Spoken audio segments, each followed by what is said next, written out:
in the App Store. I'm Dave Locker, and with me, Adam Scher. 6-game slate today. Man, it's been a turbulent day on many fronts, and I'm not talking about basketball, but I won't get into it. What I will say, though, is when it comes to turbulent nature of today, Adam, we're waiting on some news that could throw things out of whack pretty quickly. When you're looking at Miami, you're looking at Philadelphia. Still a long way to go before we have a clear picture of how this slate breaks down. Yeah, still definitely waiting on pretty important news. It's nice that it's a 6-game slate. A lot of the news that we're waiting on is early on, too. You have really big news on both sides of the Charlotte-Miami game that starts at 7:30. You have huge news in the 7 o'clock game dealing with Joel Embiid. So, fortunately, those games are the first 2 games on the slate. We'll dive into it. Got 6 games to talk about. Happy to have everyone with us. As always, join me in song as we talk about our sponsor, Super Draft, the sponsor of the Deeper Dive. They are running the $30,000 give and go today, $6K up top. It's a wonderful thing. If you haven't checked it out yet, if you haven't gone over to Super Draft, make sure to use the promo code Awesemo when you sign up. Get your free $20 in super cash. It's as good as cash to be used on the site to play and win real money when you sign up using the promo code Awesemo and depositing $100 or more. You've got the multiplier mode over there, meaning there are no salaries. So on a night like tonight, Luka Doncic has a 1x multiplier. That means that whatever he scores is what he gets. Luka scores 60, Luka gets 60. Actually, I'm sorry, Luka's 1.15. That's crazy. Wow. I just assumed he was 1x. Trey Young is 1x. Luka's 1.15. That's insane. So he gets 1.15 whatever he scores. Wow. Okay. Joel Embiid isn't on this slate because it starts at 7:30, meaning that you can get all of your Draftkings and Fanduel lineups locked in and then head over to Super Draft and finalize those lineups. It's a beautiful thing they're doing over there.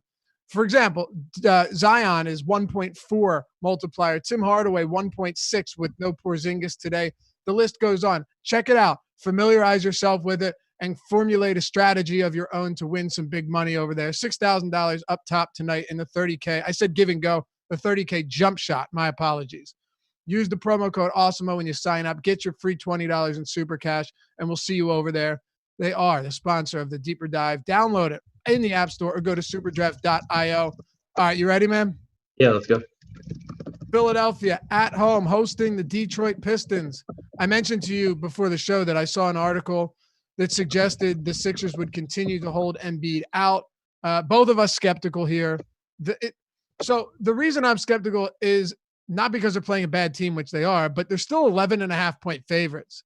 The total went from 215 down to 211, which is kind of interesting. But talk to me about where you stand on Embiid right now, because it's pretty significant, especially considering Mike Scott's been playing 30-plus minutes a night with Embiid sidelined. Horford's played 36 minutes in back-to-back games. A lot of implications here against the Detroit front court that's also been hammered in the paint and on defense since Andre Drummond left. Yeah, obviously huge implications. Embiid went through practice yesterday. The article you mentioned has a link to a tweet that it says implies that Embiid will remain out. The tweet says Embiid is questionable. And then that same reporter says that Brett Brown's planning on playing Tobias Harris alongside Embiid with Simmons out. So doesn't sound like there was much to that article. For right now, I have Embiid in because he did go through practice yesterday, obviously waiting to hear more. But if he's in, I think he looks like a really good play just because the last time he missed a significant amount of time, he went from January 6th to January either 26th or 28th without playing a game. Played 26 minutes his first game back, 34 in the following game. Only missed 5 games here. So I would expect at least 28 to 30 minutes if he comes back. And like you said, this is a Detroit front court that is really shorthanded. There's not much there that you would expect to slow Embiid down.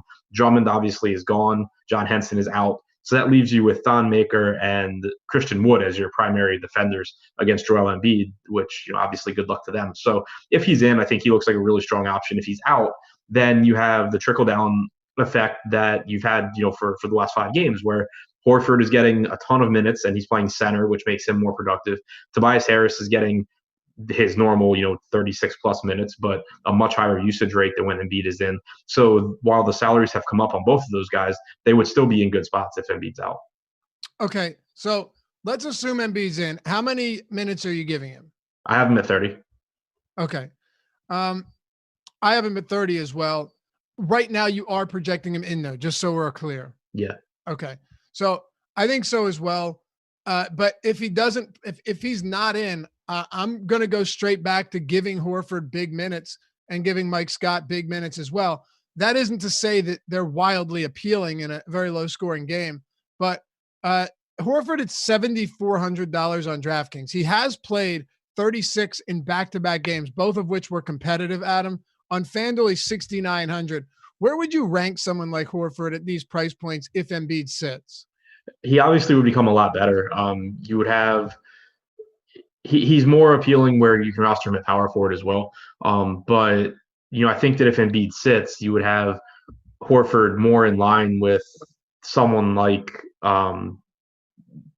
it's still tough because I would still prefer Randle. I would still prefer Zion by a little bit, and they're similarly priced. But it would at least make Horford a secondary option behind those guys. Okay, fair enough. Tobias Harris is getting up there in price. His salary clearly doesn't reflect, in my opinion at least, Joel Embiid being on the floor. So for me, this is entirely dependent or contingent upon whether or not Embiid is active. Even if Embiid doesn't play, though, is 85 for Tobias Harris too much, Adam?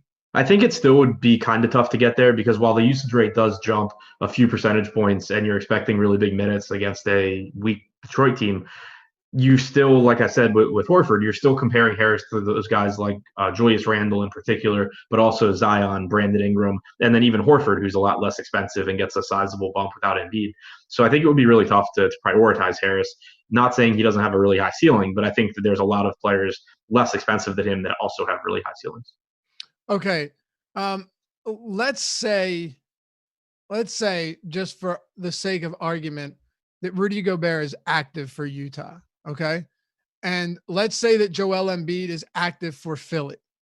Would he become your top center on FanDuel where he's $9,000 and outside of Gobert and Jokic, there's no one above 8K?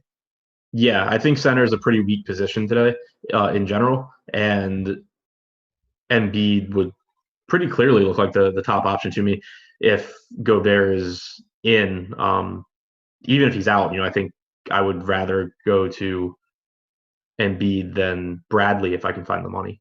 Okay, fair enough. And we'll also get to guys like Derek Favors and Dewayne Dedmon, who was on pace to play big minutes before fouling out. Where else are you at on this Sixers team today? Not a whole lot else for me. You have Josh Richardson back from his concussion as well. I have him in for 32 minutes. It still doesn't look particularly appealing. If Embiid's out, I think Richardson maybe becomes a little bit more viable just because he could take on a bigger role offensively. You still would have, Shake Milton getting his shots, though. You still have Harris and Horford getting theirs. So not a whole lot else on Philly that I find very appealing. Okay. So on the opposite side of this game, what are we doing with the Detroit Pistons? Do you know since the trade deadline, they're dead last in offense? That should really surprise nobody outside of the fact that they're better than or that they've been worse than Golden State and Charlotte. But yeah, they're dead last in offense. I think they're also playing at the slowest pace since the deadline, which is kind of interesting. They have not made for a great team, but we continue to talk about them because Derrick Rose is out. Reggie Jackson is gone. Bruce Brown's been in and out. Now John Henson is out. So we can start wherever you want because we got to talk about at least a little bit about Bruce Brown, Jordan McRae's minutes, Brandon Knight's minutes, and then we'll work our way up to somebody like Christian Wood at the top of the position. Yeah, so I think that, like you said, there's a lot of usage to go around. It's just that it's a lot of bad players that are getting that usage and also pretty deep rotations for Detroit. You're not really seeing – they haven't taken the approach like teams like the Bulls have where with these injuries they're just running 7 or 8 guys into the ground like the Bulls or the Cavs or whoever. But you're getting a pretty spread out rotation. You have Brandon Knight, who's probable now. He missed their last game. Bruce Brown's questionable after playing the last couple of games. If Brown is out, I think that you could get to someone like a Jordan McRae or Brandon Knight. But either way, I have both of those. I have McRae in for 26 minutes. I have Knight in for 28. I have Sevilla at 26. Like, even assuming that Brown's out, the only players on Detroit that I have at 30 minutes or more are Tony Snell and Christian Wood. Let me ask you this. What do you have Dumboya at? 20. At 20 minutes? Yeah. Okay. I'm trying to compare what I've got to yours. I have him at a little bit less than that, but do you think Donta Hall gets in the rotation for 5 minutes? Because I had him in 14. Oh, you have Donta Hall playing 14 minutes. Yeah, I think that's what he was doing the last time that Henson was out. Okay, so rewind for a second. Your front court rotation between power forward and center looks like Thonmaker I have him in for 26. I have Hall getting 14. I have Wood getting 36, and I have Sekou getting 20. Okay, so I'm trying to see where you're giving less minutes. Tony Snell, 30. And Bruce Brown, 0. Oh, is he out? Is he officially out? No, he's questionable, but I just projected him out. Okay, well that'll do it then. Okay. If he's in, then I would think that Hall's minutes go away. I would take minutes from Kyrie Thomas.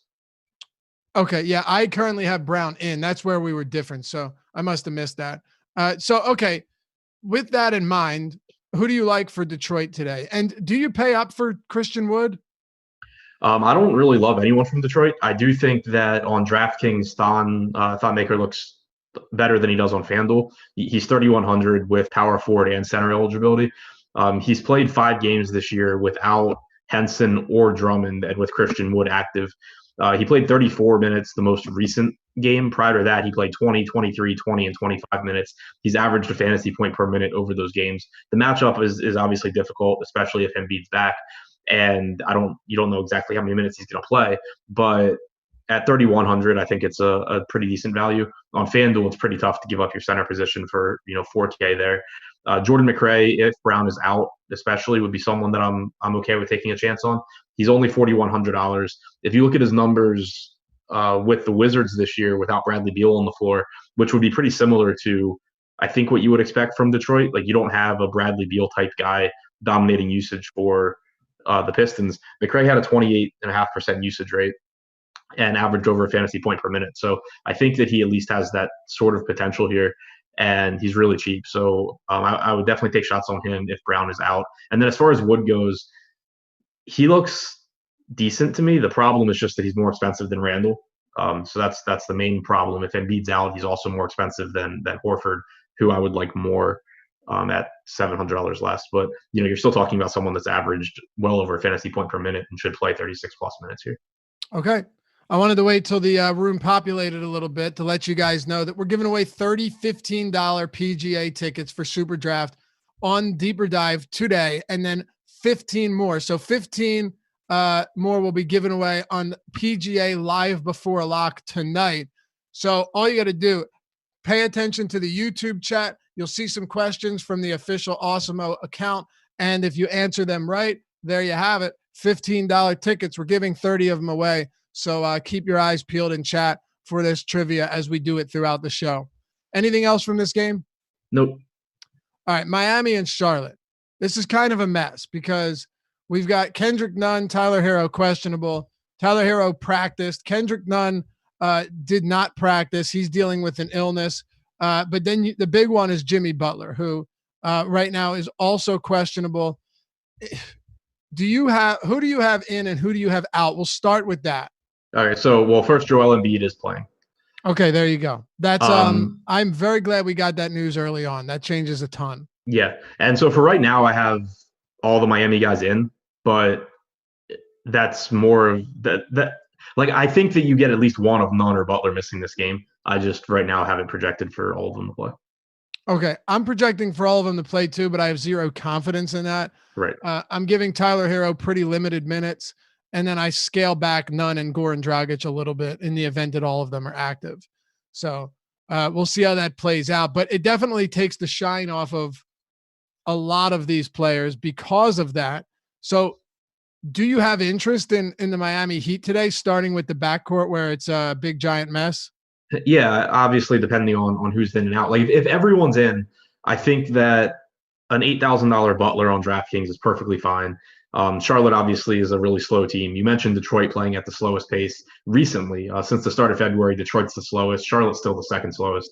And if you go back further, Charlotte's the slowest by a lot. So it's still a really slow matchup.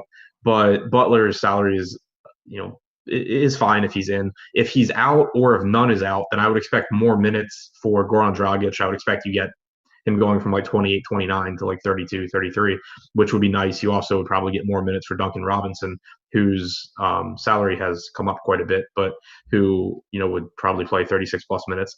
So if one or both of Butler or none are out, I really like Dragic.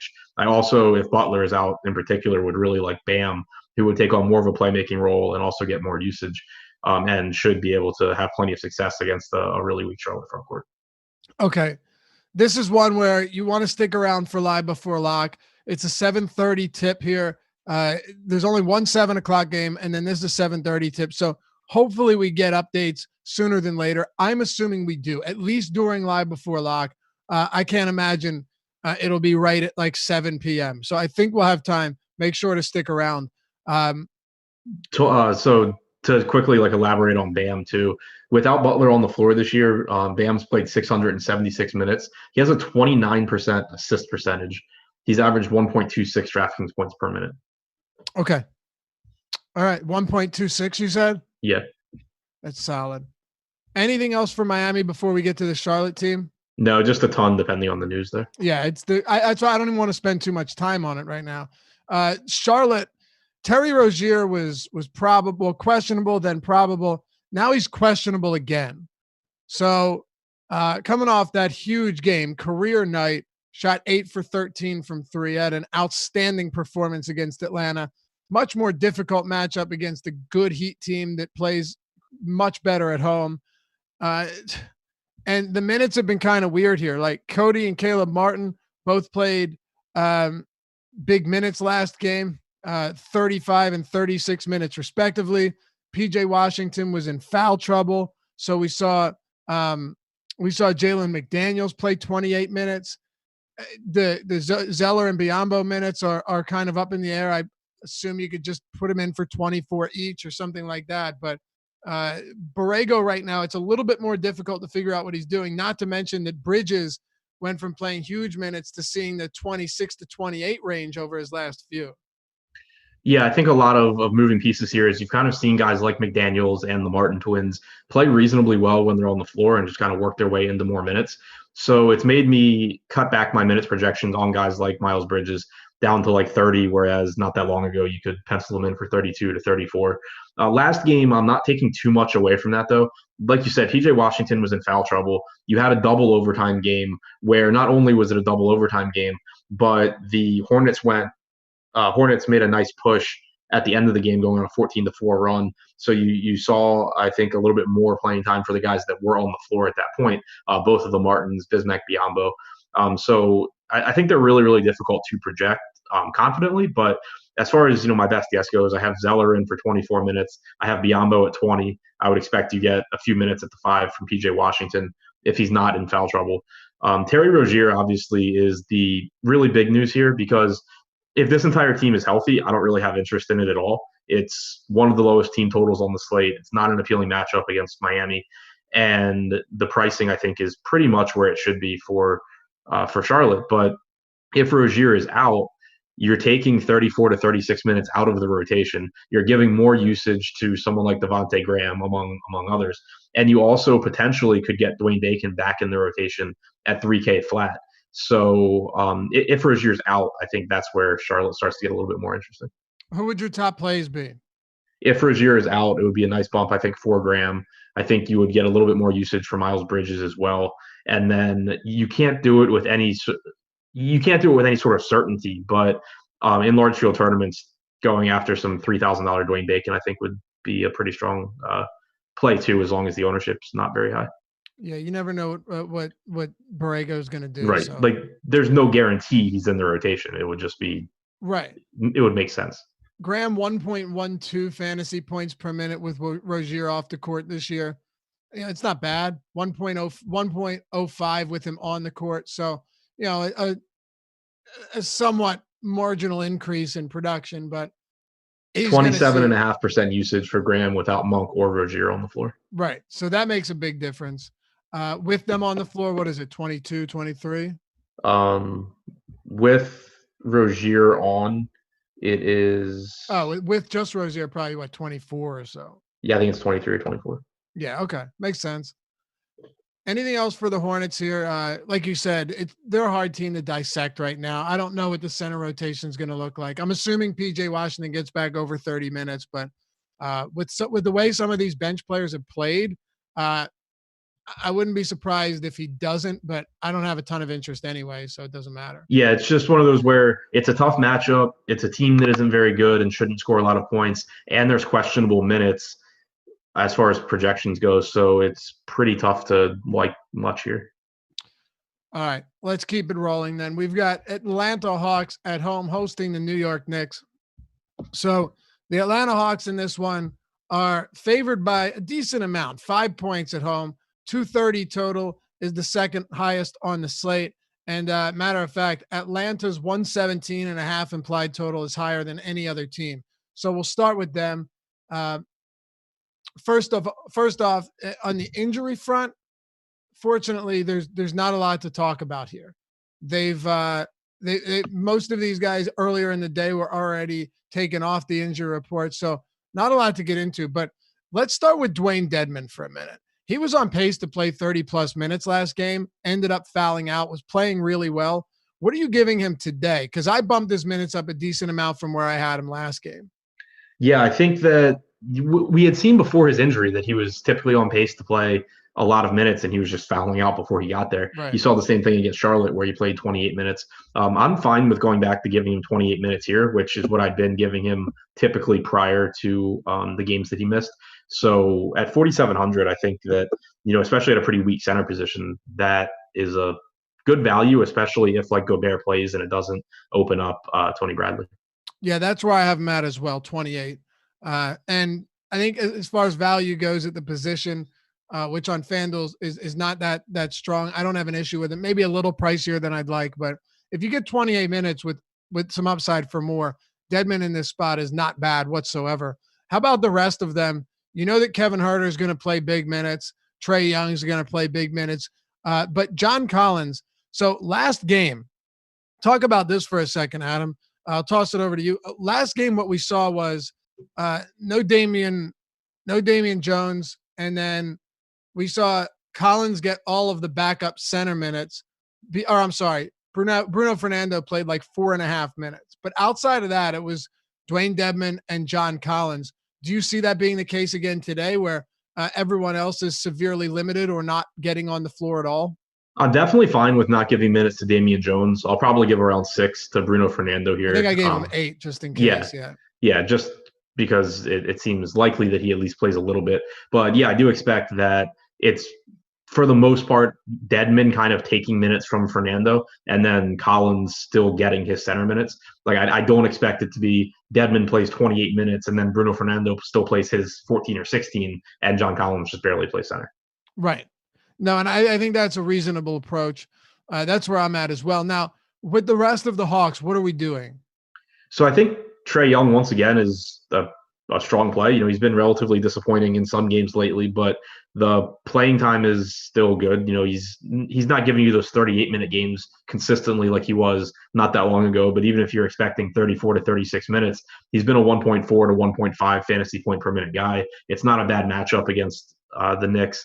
The Hawks actually have the highest team total on the slate right now at 119. So I think that, it's another good spot for Young. I'll be going right back to him.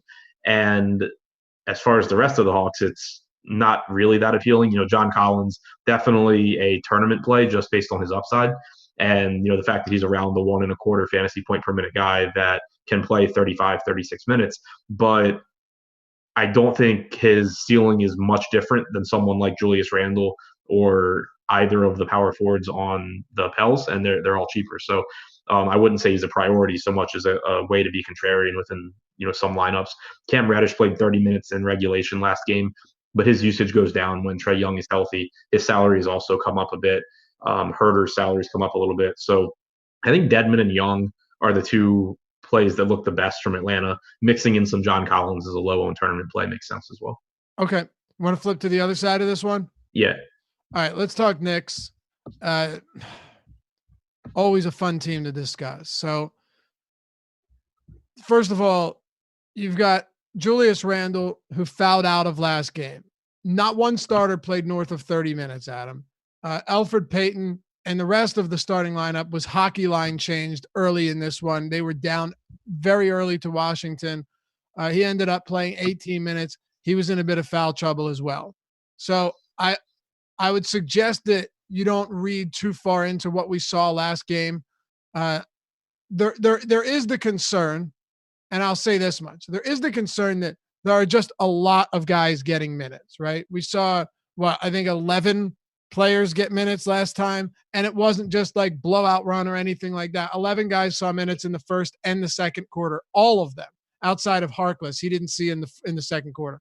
So the Wayne Ellingtons and the Portises and the Ntilikina, the Kevin Knox, the Bullocks, the Mitchell Robinsons. There's just, okay, hold on. I think we just got some Miami news. Butler out, Hero in, Crowder in. Dunn in. All right. Or none, sorry. Kendrick Dunn. Anyway, going back to what I was saying, there are a lot of players that are getting minutes here. So Julius Randle, should go back to getting the minutes you're looking from him. But it has been strange to see them curtailed at least a little bit. I'm giving him 32 today. What are you doing with the Knicks and this, kind of weird rotation they've got? Yeah, I have Randle at 32 minutes as well. You've seen his playing time cut back a little bit recently, just as far as not really getting those 35, 36-minute games ever. For a long time, you were getting like 34 minutes on average and then getting a little bit more in certain games. Now I think 32 is kind of more of the median, and sometimes you'll get 33, 34, but you're also getting some games where he's getting less.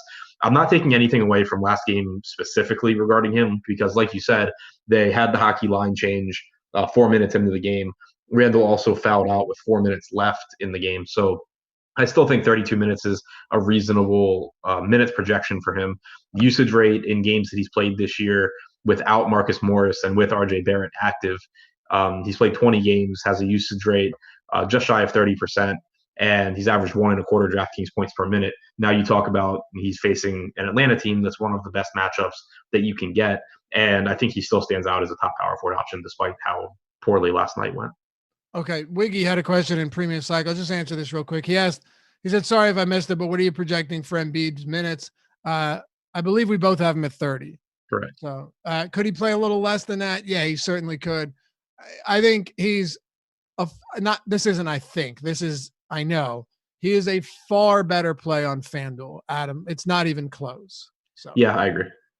He's a good play on DraftKings too, but he's way better on FanDuel. 9K at a weak center position is just lunacy. So, all right, round out the rest of this Knicks team for us. So Alfred Payton's another one that if you're going to get relatively low ownership in tournaments potentially, I like going back to him in a really good bounce back spot here against Atlanta. Obviously, he disappointed against the Wizards last night, but he only played 18 minutes. He was part of that starting group that subbed out early. He also, I believe, fouled out of the game. Didn't foul out of the game, but was in foul trouble. Picked up 2 fouls in the second quarter, picked up another 2 quick fouls in the third. So really just never got a chance to get going. Typically, you're going to get 29 to 31 minutes from Payton. He's usually going to produce around the fantasy point per minute, but in a matchup against Atlanta, you expect that production to go up a little bit. It gives him the opportunity for, defensive stats and stuff like that. So I think that if the ownership's going to be relatively low on him, it's a good spot to get to in tournaments. Okay. Anything else for the Knicks? Mitchell Robinson as well. Basically the same things that I said about Payton as far as being, a high upside tournament option. It's a really good matchup. You've seen the minutes trending up for Robinson, typically getting in around 26 minutes, and it's a good matchup. And center's not the strongest position tonight, so I do like Robinson. Okay. Yeah, we had a couple questions about him. Get that one out of the way. Let's keep going here. OKC and Utah. Not a particularly enticing game with the information we have right now, at least. Rudy Gobert is questionable. This is the big one. So if he doesn't play, Tony Bradley becomes a pretty appealing option. And we've seen him in some games, or a couple at least, I think 2, where Rudy Gobert was out, produced nicely. He's also a +1 per minute guy on the season. Even recently, Adam, he's out producing his minutes by a lot in terms of fantasy production. He's a couple $100 above the minimum on DraftKings, and on FanDuel, he's 3,800, also only a few $100s above the minimum. If Rudy Gobert is out, we'll start with Utah since this is kind of the pressing issue here. How much Tony Bradley will you have? Yeah, if Gobert is out, I really like Bradley here, especially for one on DraftKings where you can roster 2 centers. But even at 3,800 on FanDuel, like I said before, I prefer getting to Embiid. But if you're building a lineup where you can't afford to get up to Embiid, then paying all the way down to Bradley works because he's averaged 1.11 DraftKings points per minute overall this season. He's averaged 0.99 DraftKings points per minute when he's on the floor with Donovan Mitchell, which would be the case if Gobert is out for a lot of his minutes.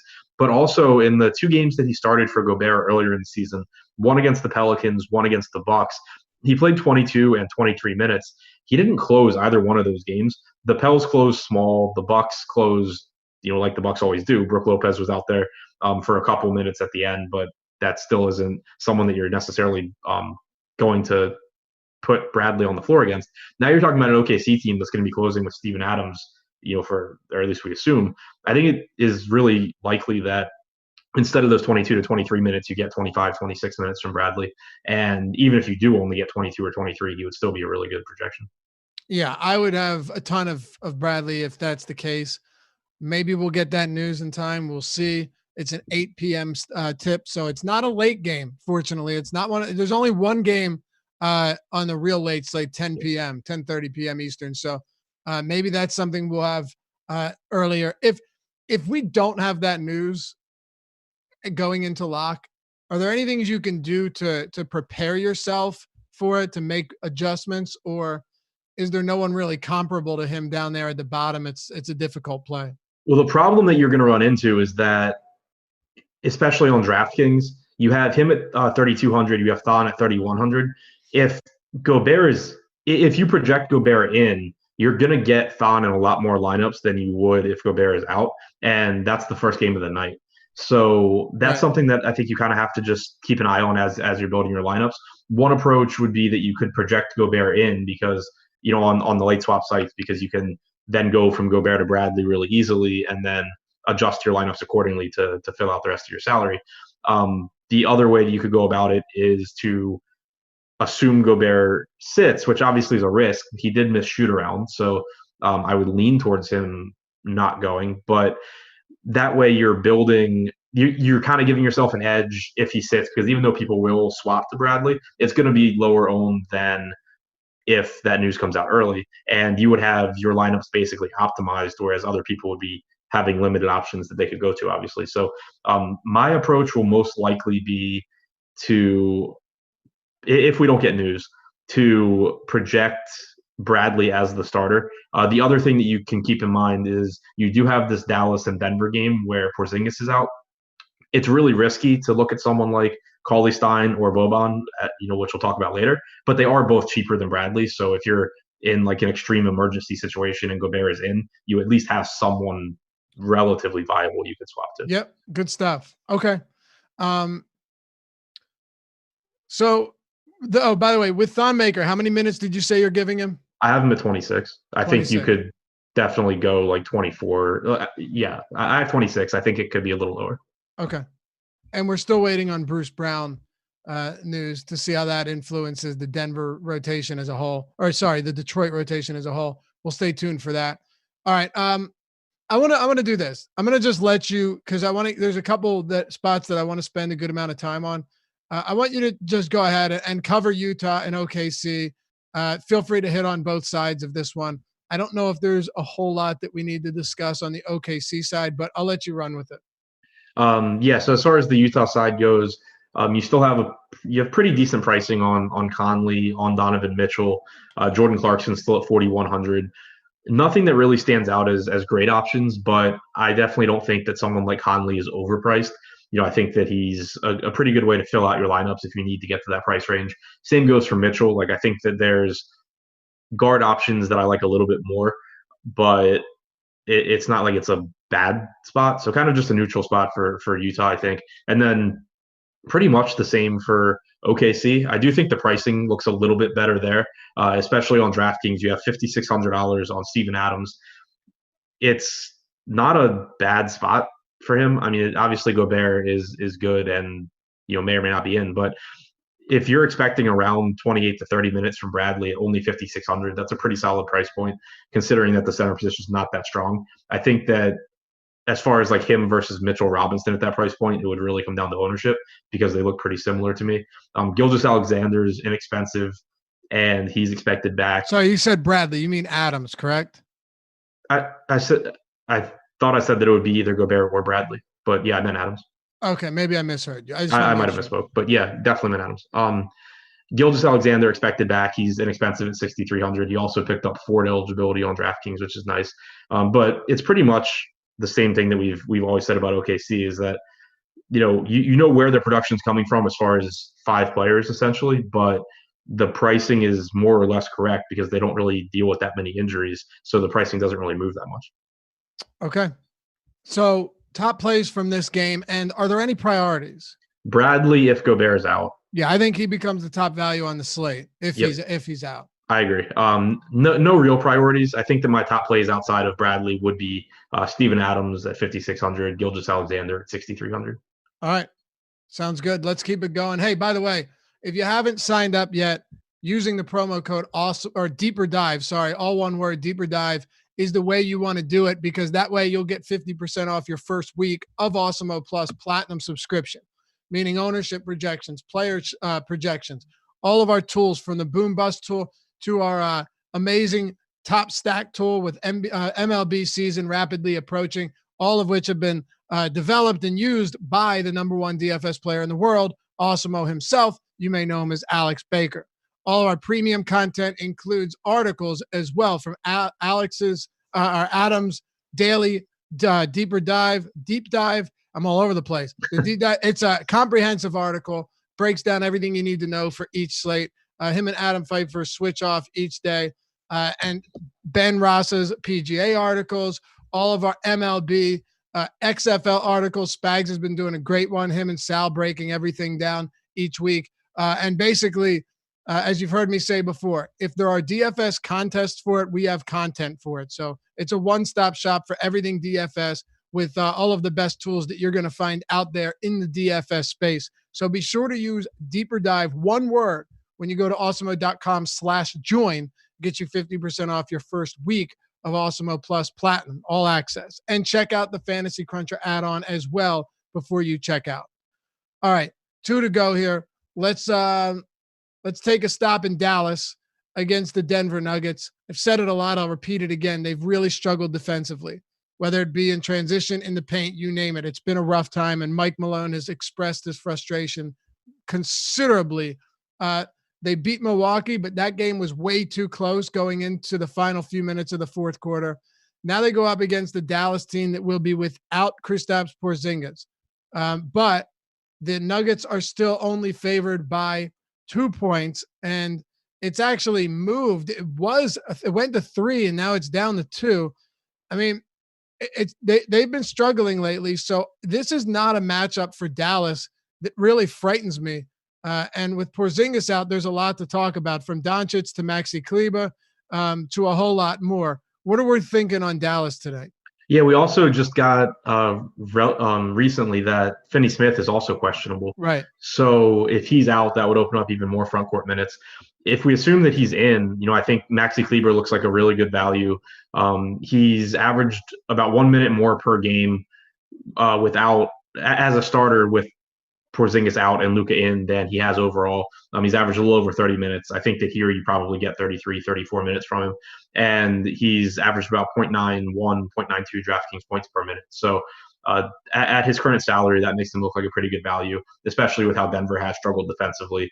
Luka gets a bump without Porzingis as well. He's averaged about 1.66 DraftKings points per minute in his games without Porzingis on the floor this year. Usage rate's up around 37%. Rebounding percentage goes up a little bit. Assist percentage comes down a little bit.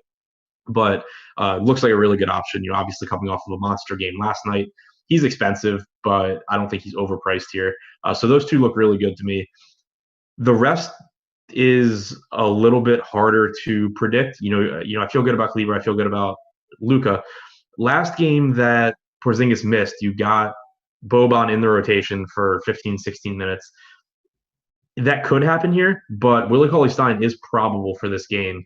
And so there's certainly a chance that he either splits minutes with Boban or he's ahead of him in the rotation. We don't know. So, I mentioned it when we talked about Bradley.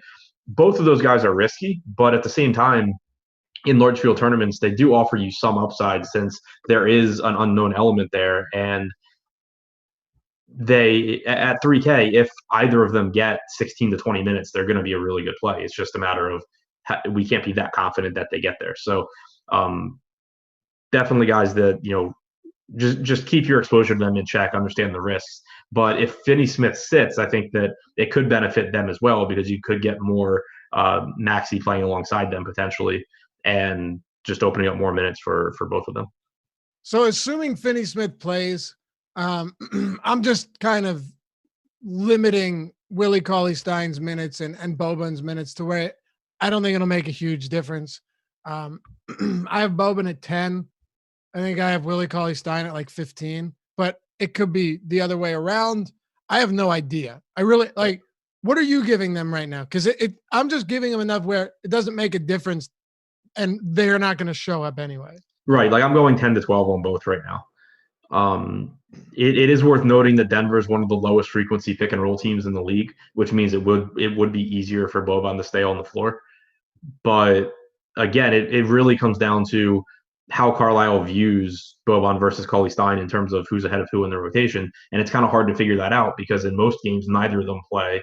And you've also had Cauley-Stein dealing with injuries. So it's always difficult to get into the mind of Rick Carlisle. And in this case, I think it's especially tough. So I am projecting them, like you said, for similar minutes and don't think in that situation that either one looks very good. It's just that there is enough uncertainty where if I'm wrong and one of them plays 18 minutes and the other one doesn't play, then you're going to wish that you had whichever one that is. Right. Absolutely. Following up, no significant news recently, so we'll keep it going. Would you say Doncic is your favorite play on the slate? Favorite non-value play, probably? Yeah. Well, 9K Embiid on FanDuel. On FanDuel, yeah, totally different there. On DraftKings, I certainly prefer the extra $500 on Doncic, knowing that Porzingis is out, knowing that his usage is almost 40% without Porzingis, and that he's been playing 36 minutes in competitive games. For me, that's a pretty easy one. Do you have anything else to touch on with Dallas? I guess I should point out as well that Seth Curry, and we may have said this already, but Seth Curry is also out. So he joins Porzingis. And as you mentioned, Dorian Finney-Smith is questionable. So that could shake more up because I had him in for 32 minutes today. Yeah, I mean, Finney-Smith played 38 minutes last night. So right. So definitely would open up a lot of minutes there. If he's in, I don't really have much else from Dallas. He once again only got about 20 minutes from DeLon Wright last night. So you're not really seeing him get much of a bump. Even with Curry out, you're just seeing Courtney Lee soak up a bunch of minutes. Finney-Smith at 4,400, if he's in, would be viable. Like I would still rather go to Maxey at the same price point. But, if you think he can play 34, 38 minutes again, then he's still pretty cheap. So Finney-Smith didn't play on March 6th. Michael Kidd-Gilchrist on that game was active. Justin Jackson played 32 minutes on the 6th of March. So, I mean, is he the primary beneficiary and could play 30 plus minutes if Finney-Smith is out? I have a lot of trouble getting there. I mean, I guess he could, but you didn't get so Porzingis was in, Maxey was in. Yeah. Yeah, I mean, I would probably go mid-20s. Mid-20s, okay. Yeah, Barea was in, Kidd-Gilchrist was in, DeLon Wright was in, Brunson was out, and I'm just, looking at the rotation as a whole. Cauley-Stein played the first half, so I'm guessing he got hurt. Cauley-Stein played the first half. So they basically had everybody, and Porzingis. I don't know. I think that's kind of telling. So, And it's also, by the way, not like Justin Jackson just started playing really well, so Carlisle left him in for like 20 straight minutes. They were somewhat normal rotations. Yeah. Although I mean, I guess if you look at yesterday, where Finney-Smith played 38, you only got 10 minutes from Jackson. But who else are you really giving a lot of minutes to? Like maybe Cleaver goes from like 31 to 34. Like I said, I expected anyway. Courtney Lee only played 22. You could get him up to like 30 potentially. But yeah, you could see Jackson get up there. I just think that, especially against Denver, a bigger front court, it's probably more likely that Jackson plays in the mid-20s, and you maybe just get a little bit more run for the combination of Boban and Cauley-Stein. Okay. Yeah, and by the way, Seth Curry got hurt in that game. Yeah. Courtney Lee played 29 and a half minutes. So it wasn't like there was anybody outside of Curry who's already out that saw no run. Now, I will say this much. That game devolved into a mess. They were down by 30, or they were up by 33 points midway through or late in the third quarter. So you saw Barea and Jackson close the game out, which is, you could say something about that. But at the same time, Justin Jackson played a lot of minutes in the second and third quarters as well. So just something to keep an eye on. You could see him get a lot of minutes today. Hardaway was out that game. Was Hardaway out? Yeah, that's what it was. Yeah, because like on March 8th, you got Finney-Smith out, and the starting lineup was Doncic, Hardaway, Lee, Kleba, Porzingis. So now you have Porzingis out. Jackson played 19 minutes in that one. Okay. Now, Curry's also out, though. So if you take Curry's minutes and if you take Finney-Smith's minutes, it's still a lot, but a lot more difficult to get to 30 plus for Jackson. Right. Yeah, I mean, I'd probably give him like 26. I'd feel a lot more. Yeah, that's about where I would come in. But also, dude, Seth Curry was playing huge minutes before he got hurt. So yeah, he was. What are you doing with the Denver Nuggets? It's tough with Jokic's minutes lately. For the season, he's averaged 31 minutes per game when Plumlee's active. He's averaged about 36 without Plumlee. Obviously, Plumlee is active today, so tough for me to go higher than 31, 32 minutes for Jokic. His rates also come down a bit when all of Murray, Barton, and Millsap are healthy, as they are right now. So as good as Jokic is, I still have trouble getting to him over someone like Embiid or, just kind of going to the mid-range or cheaper at center. Jamal Murray's salary, I think, is decent, but I don't love the spot here against Dallas.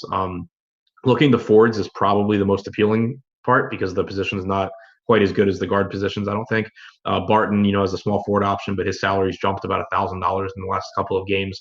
Millsap, you don't really know what you're getting minutes-wise. Could play 26, could play 20. His salary's come up a little bit also. I don't really see a whole lot that I like from Denver. I think that in large field tournaments, taking some shots at a $3,600 Plumlee makes sense, which is something that I pretty much always think. Monte Morris is $3,900, probably playing 22 to 24 minutes. But with Denver essentially fully healthy, it's really tough for me to prioritize anything. Yeah, no question. It really is. I can't prioritize anyone here. And you got a few really favorable spots on this slate. I mean, Jokic always has some viability, but I don't think there's much here that I'm going to get to. Yeah, let's talk about Sacramento and New Orleans.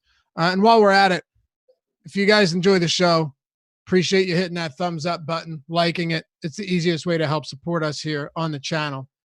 Subscribe and hit that notification bell as well. And remember, all of our content, all of our shows are now available in podcast form in any platform really that you prefer to listen to. So if you aren't able to check it out on YouTube, we got it all on the podcast platform. So check that out.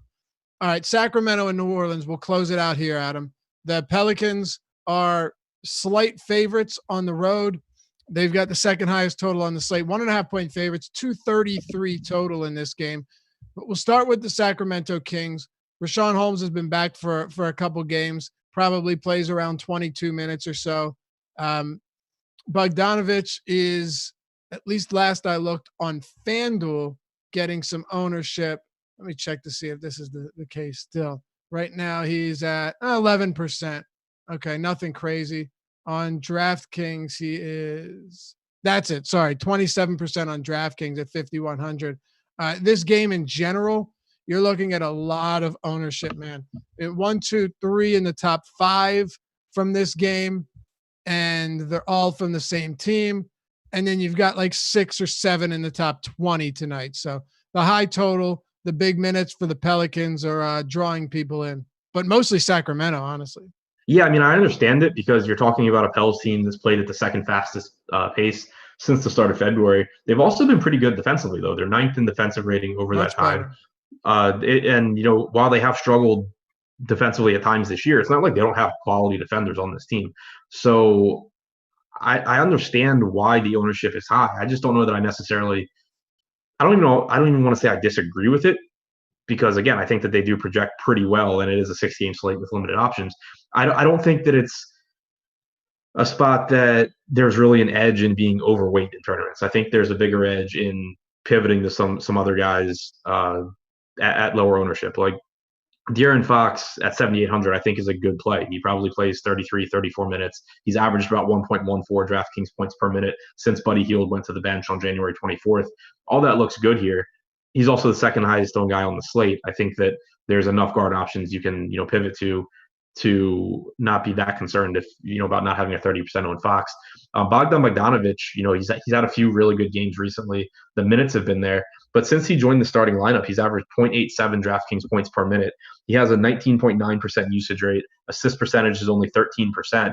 So even if you're expecting around 32 minutes, it's a situation where he projects as a good point per dollar play, but the upside's relatively limited, just given the fact that he loses out on assists to De'Aaron Fox. He loses out on usage playing alongside De'Aaron Fox. And then you still have the really high usage Buddy Hield coming off the bench, who I've really liked playing recently because typically he's low owned, but right now we have him projected as the 6th highest owned guy on the slate.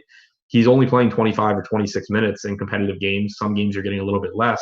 I really like the matchup for him because the pace gives him even more shot volume, and he has a 28% usage rate since going to the bench. He's averaged almost 1.2 DraftKings points per minute. So I do like him, but anytime you're talking about a guy playing 25 minutes, getting tons of ownership, there's always some concern there. Okay. Anything else from this side? No, I don't think so. What about the Pels?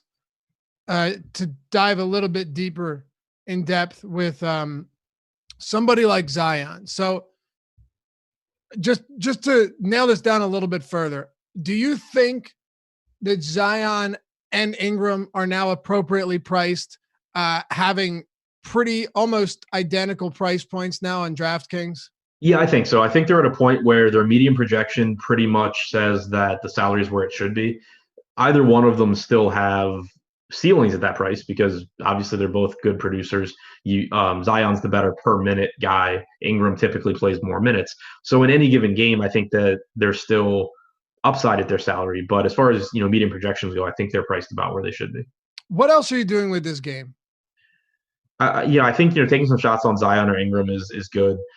Drew Holiday would be an example of someone you can use as a pivot to De'Aaron Fox. I think Fox projects better at $400 less on DraftKings, but in any one game, I don't think he outscores Holiday, a really, really high percent of the time, like his ownership suggests that he should.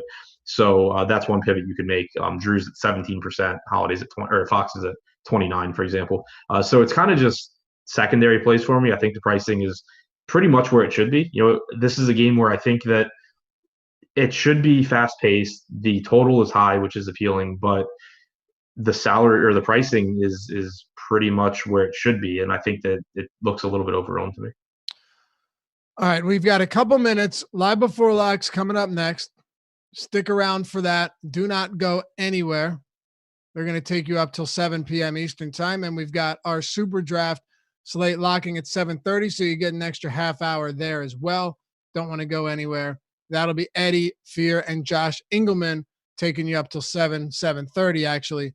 But we've got a couple minutes I wanted to save just to revisit Miami real quick. Let's talk about, just to make sure we've got this nailed down, what are we doing with minutes for Dragic, Nunn, and Tyler Hero today?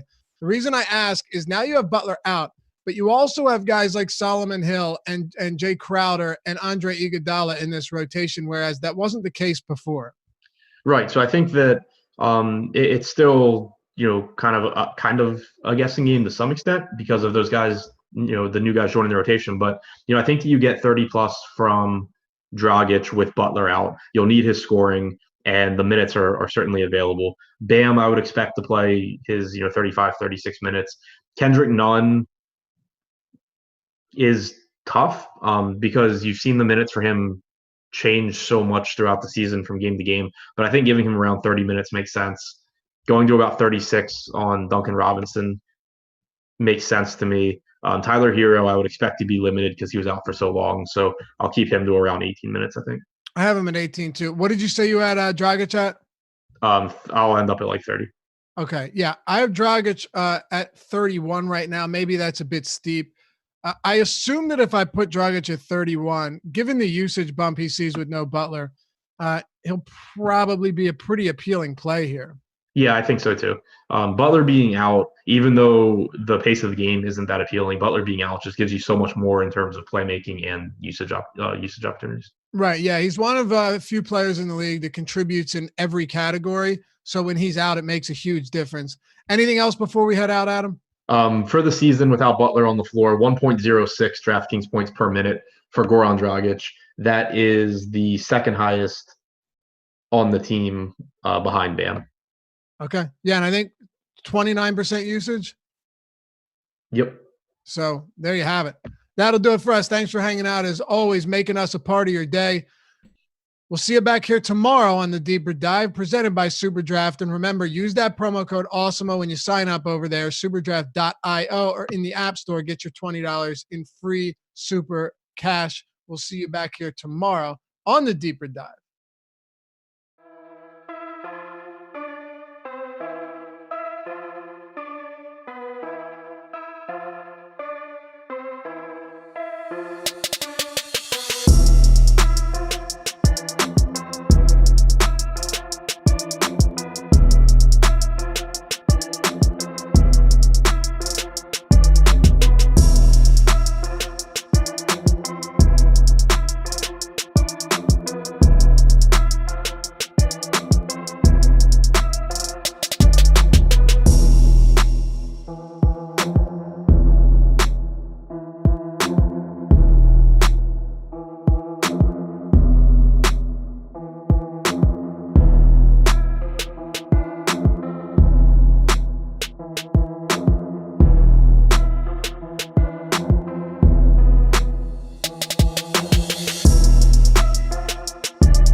What's going on, everybody? Here we are, live before lock. I thought I was coming in here singing songs about Bobby Firmino, and in the time that it took to switch these shows over, it was all for naught, or at least potentially all for naught. But no one cares about my soccer love right now. All we care about is Wednesday night basketball. I am Josh Engelman. Fast Eddie Fear below me, the man. Going to be breaking this bad boy down. We got kind of a weird one today. But before we get into anything, got to talk a little bit about Super Draft. So we're doing a bit of a trivia giveaway in chat.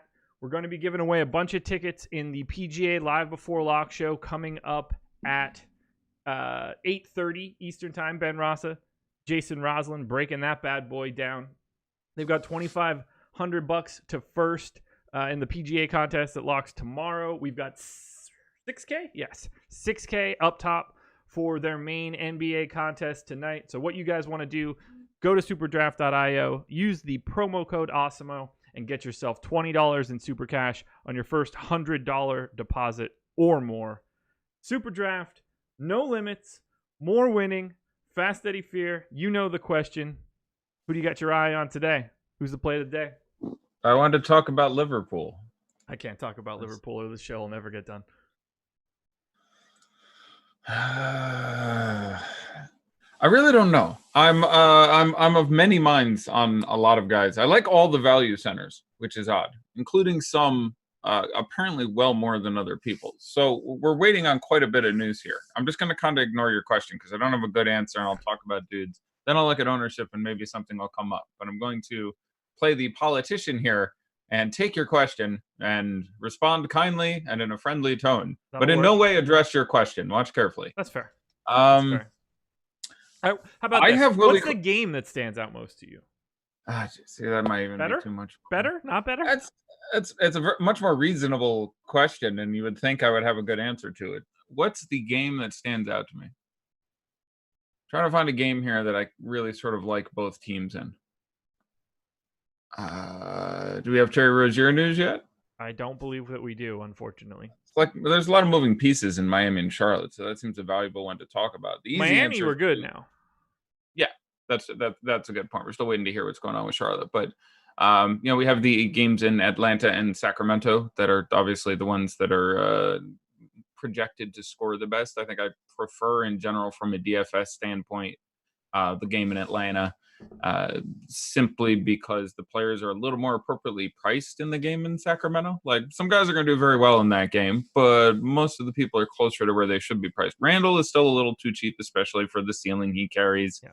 A number of the Hawks with Trey in that they obviously get a significant knockdown.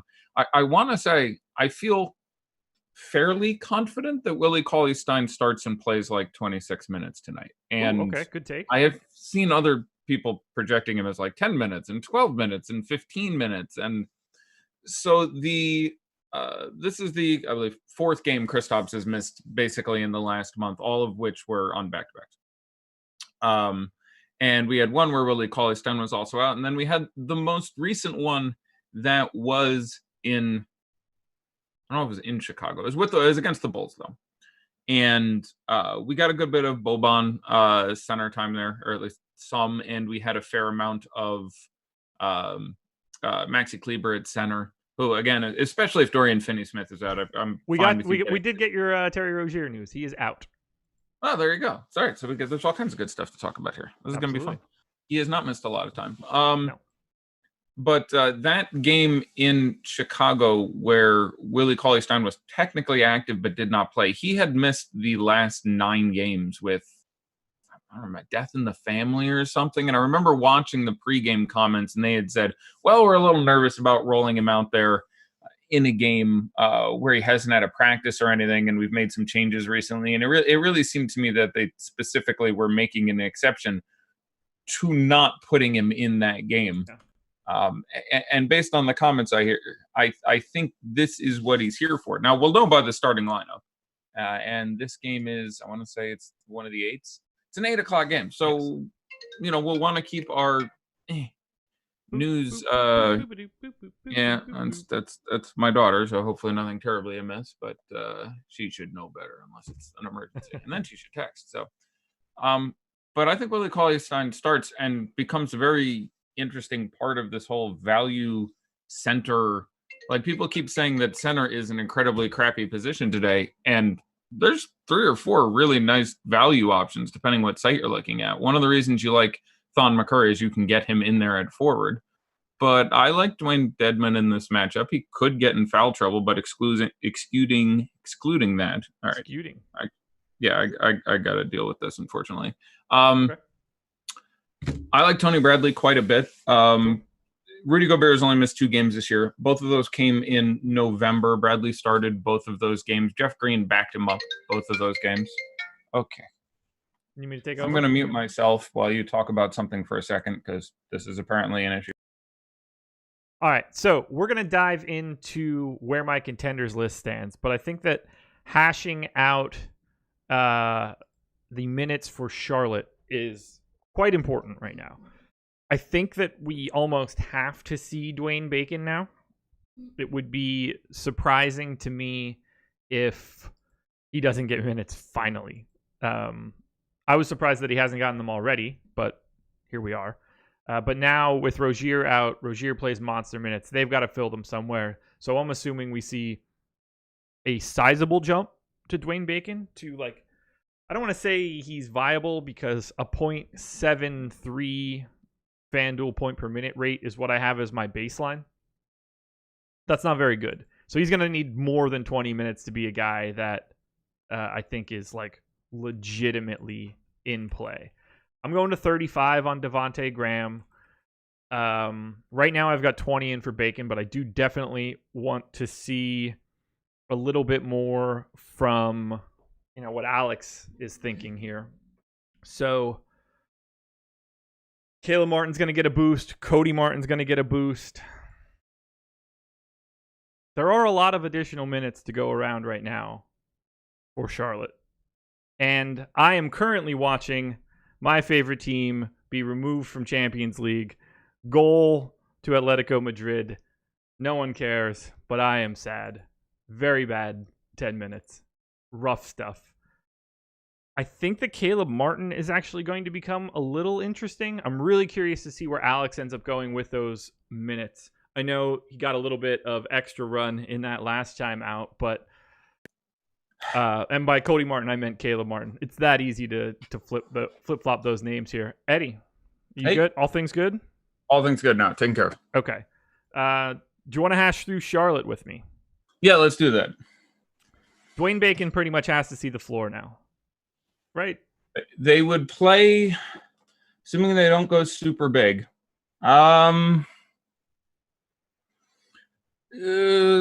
Unlikely that he could not. You can get around it, but I would expect Dwayne Bacon to play, but I think I'll have him in about 14 minutes on a country rotation. I think 20 is viable there.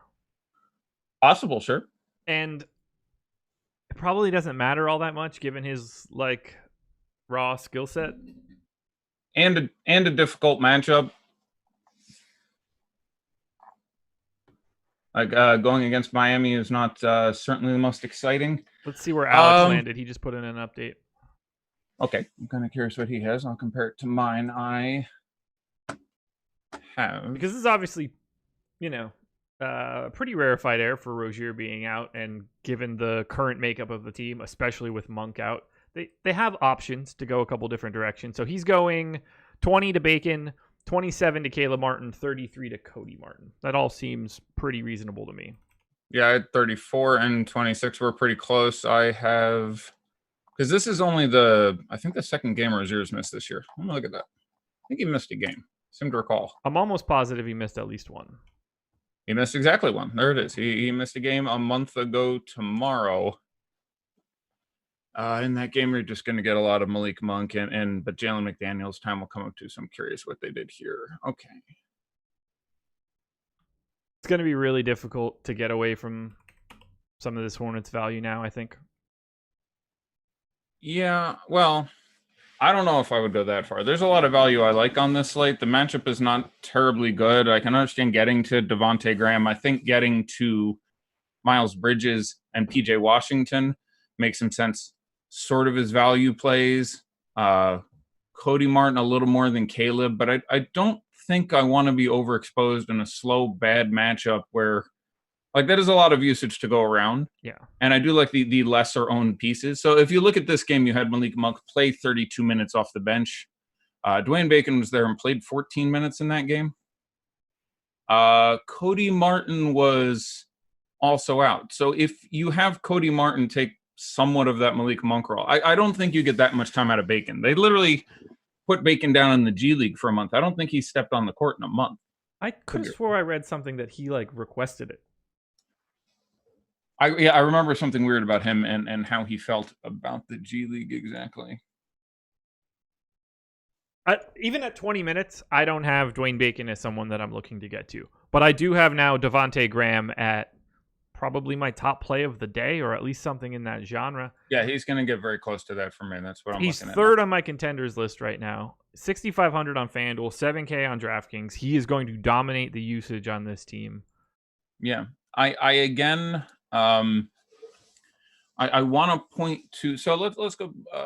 We have Malik Monk there, which is unfortunate because that's a larger chunk of usage than we're going to get out of the Martins and Jalen McDaniels, who will pick up a lot of time. Let's take a look. Yeah, Alex has him in for 22. Does that make him viable to you? We're talking about Bacon. Oh no, McDaniels now. Unless you do like Bacon. I'm not a huge fan of Bacon as of right now. I'm not a huge fan of either one because I think the big value is really good. Agreed. Like I have somewhere around 30 fantasy points for Don McCurr and quite possibly Tony Bradley. I think Tony Bradley's 2 out of 3 to probably start in that game. Gobert missed shoot around. So I'm a big fan of those pieces of value. So when we're talking about 22 minutes of Dwayne Bacon, and actually that was Dwayne Bacon's last game. He played in the game Terry Rozier missed and then has not played since. It was, again, a month ago tomorrow. He went down to the G League after that. Okay. This is rough. I mean, you don't want either of the Martins or really McDaniels bringing up the ball. The thing is, isn't Joe Cheely there? So last time that he saw the floor, because I'm pretty sure Cheely is there. Was the third. Yeah, I'm not. So yes, I think there's a chance Dwayne Bacon still does not play. And Joe Cheely picks up 16. I think that just Cheely backs up Devonte Graham as point guard, and then your wings end up being McDaniels, Martin, Bridges, and at the 4 you have your standard 2, and at the 5 you have your standard 2, which by tonight has been defined as Zeller and Biyombo, by the way. They will be the 2 guys playing center. Willie will not play, barring maybe they change that policy in a 30-point blowout, but they've actually said. Someone said, oh man, he likes Thon McCurr. I think part of the reason normally I crap on chalk, especially chalk that is players who are of somewhat suspect actual skill level, and Thon McCurr for a fantasy basketball player, especially as a center, is kind of disappointing. But 30% is not 65. No. Like if Thon McCurr was like 65% owned, if he went into that weird, there's been a number of guys this year who were the best cheap value, and that number got absolutely absurd. I'd crap all over it. We have him at 29%. I in one GPP lineup would probably rather run Bradley. If we got news in time, and now I'll have both those guys projected higher. The thing is, I have Thon McCurr at 30 minutes. I'm hearing many numbers a lot lower than that as well. That's the weirdest thing about the 2 largest separations I have from the other projections I've checked today. Is I have Thon McCurr for many more minutes, and I have Willie Cauley-Stein starting and playing into the high 20s in minutes, and feel even better about that if we get news that Dorian Finney-Smith is out. I have Thon at 24 right now. Right. I have him at 30. I think the last game John Henson was out, he got well over 30, but give me a minute. I will check that out because he missed only the 1 game in, let's see. And as of right now, or at least as of the last run, Alex had 22, actually. Interesting. Even more pessimistic than I am. Well, I'm curious where you think the front court minutes are going. I mean, Donta Hall is up. He will play 5, 8, 10, 12 minutes. I do think that's an important part of that calculus. Wouldn't shock me to see a couple extra minutes go to Sekou. That's what they should be doing. Yeah, well, I'm talking about what they have done. Maybe I got that wrong. Okay, so here's the one game that this is, I believe, I want to double check this. February 7th was the one game that John Henson has missed out of the last since he's basically been there, this calendar year. Like he got up there, and that's since the middle of January he's missed in that last game versus Oklahoma City. So not wildly disparate. Thon McCurr started and played 33 and a half minutes. The other personnel on the team, you had Louis King there who took part of the role. Jordan Bone played 10 minutes in that game. Keefe was out, who is also out. Zvi was out, which you have Jordan McRae kind of. I don't know. I have him at more. I think they want the size, particularly in this spot. Now, depending on what the status is that we get for sorry, let me check that. Got me scrambling now. Depending on yeah. So the matchup is pretty crappy. I mean, a vaguely healthy Joel Embiid should make him look pretty terrible. So that's one of a number of reasons I would rather go to Bradley. I have Bradley at 28 minutes if he plays. That's also so like all the cheap centers I understandably like more than everyone else because I have them projected for like 6-3 and 11 minutes more than everyone else. So I think Tony Bradley, absent foul trouble, plays 28 to 30 minutes tonight. I think Thon McCurr, absent foul trouble, plays 30 minutes tonight. And I think Willie Cauley-Stein starts and plays into the mid-20s. The Willie Cauley-Stein one scares me. Not that I think you're wrong or anything like that. That seems like the most likely scenario. I'm not. All right, so Dorian Finney-Smith being out helps my theory because then we just want more of Kleber at the 4. Right. So they're going to need to suck up more time at center there. DFS being out is very, very relevant for if you're trying to play Boban. If you're trying to, so yeah. If DFS is out, then I'm 100% on board with you. Right. They don't have a choice. They just have to fill those minutes. Kind of, yeah. I mean, they can do a lot of weird crap with their lineup. They'll find a way to have Antonius Cleveland start at the 3, and they'll do some really wacky crap to make it work. But so Willie Cauley-Stein is the flat minimum. If DFS is in, I don't know if Boban plays here. I think a lot of people overly extrapolated. Everyone take a drink. I use my word. From that last game in Chicago, and made it more of a toss-up than I expect it to be, and in this particular spot. But anyhow, Bradley ends up being my favorite because I actually like his matchup, or at least I'm not overly concerned with his matchup, dealing with OKC and Steven Adams. The other ones do worry me a little bit. Jokic and Willie Cauley-Stein have spent a lot of time on the court against each other. I can think of 4 or 5 games. And Jokic does a fairly good job against him, and he doesn't do a great job against Jokic. So that's another reason I'm worried they don't go the way they've led me to believe they go, but hopefully we will get some bit of news here. But I expect them to start Thon at the 5 and Wood at the 4, and even barring weird news, I think he gets like 30 minutes. So I like Thon McCurr. I like all these value centers for that reason, which is the reason that Joe Cheely and McDaniels and those guys for me turn out to be because the matchup there is really poor. None of them are terribly good fantasy producers, and as you alluded to, I'd rather just sort of jump on the Devonte Graham train. Yeah, I'm very highly on that Devonte Graham train. I just started up my FanDuel crunch. Through 500 lineups, Devonte Graham is in 50% of them. He's going to be very heavily owned for me. Yeah, I have him at 40 DFS and a half. Out per chat? DFS out. Okay, so we're never going to know if I had that right, but yeah. Almost certainly now. So I have Devonte Graham over 40 fantasy points by a hair. I'm curious what you have him ranked at, but just for reference, that seems a little ambitious. I have him. You said you have him at 40? A hair over. I have 38, and he's still my top 3 guy. So okay, so that is that. Yeah, and again, I tend to run slightly lower than most. So yeah, you're going to lose a lot of money. People say running Graham. Well. All right. First of all, shooting guard on FanDuel, which is nice. 6,500 on FanDuel, which is very nice. And just there's a phenomenon that's difficult to account for statistically with when the best distributor on the team goes out, you end up with your hero ball guys doing more stuff. So when you have worse distribution on the court, it is harder for PJ Washington to get his shots. Now, I like going to PJ Washington. I still think this is a net positive for him, but he's not a guy who is terribly adept at creating his own bucket.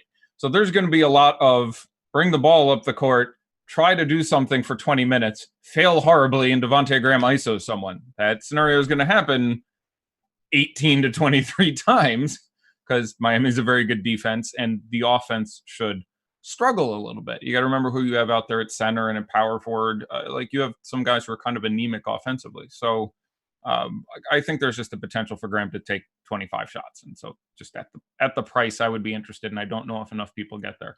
But for me, it would be Graham, a good tier, Bridges, and then a bit of a walk to figure out where I want to go after that. I would rather play Cody Martin than Caleb Martin. He is significantly the better Martin. Yeah.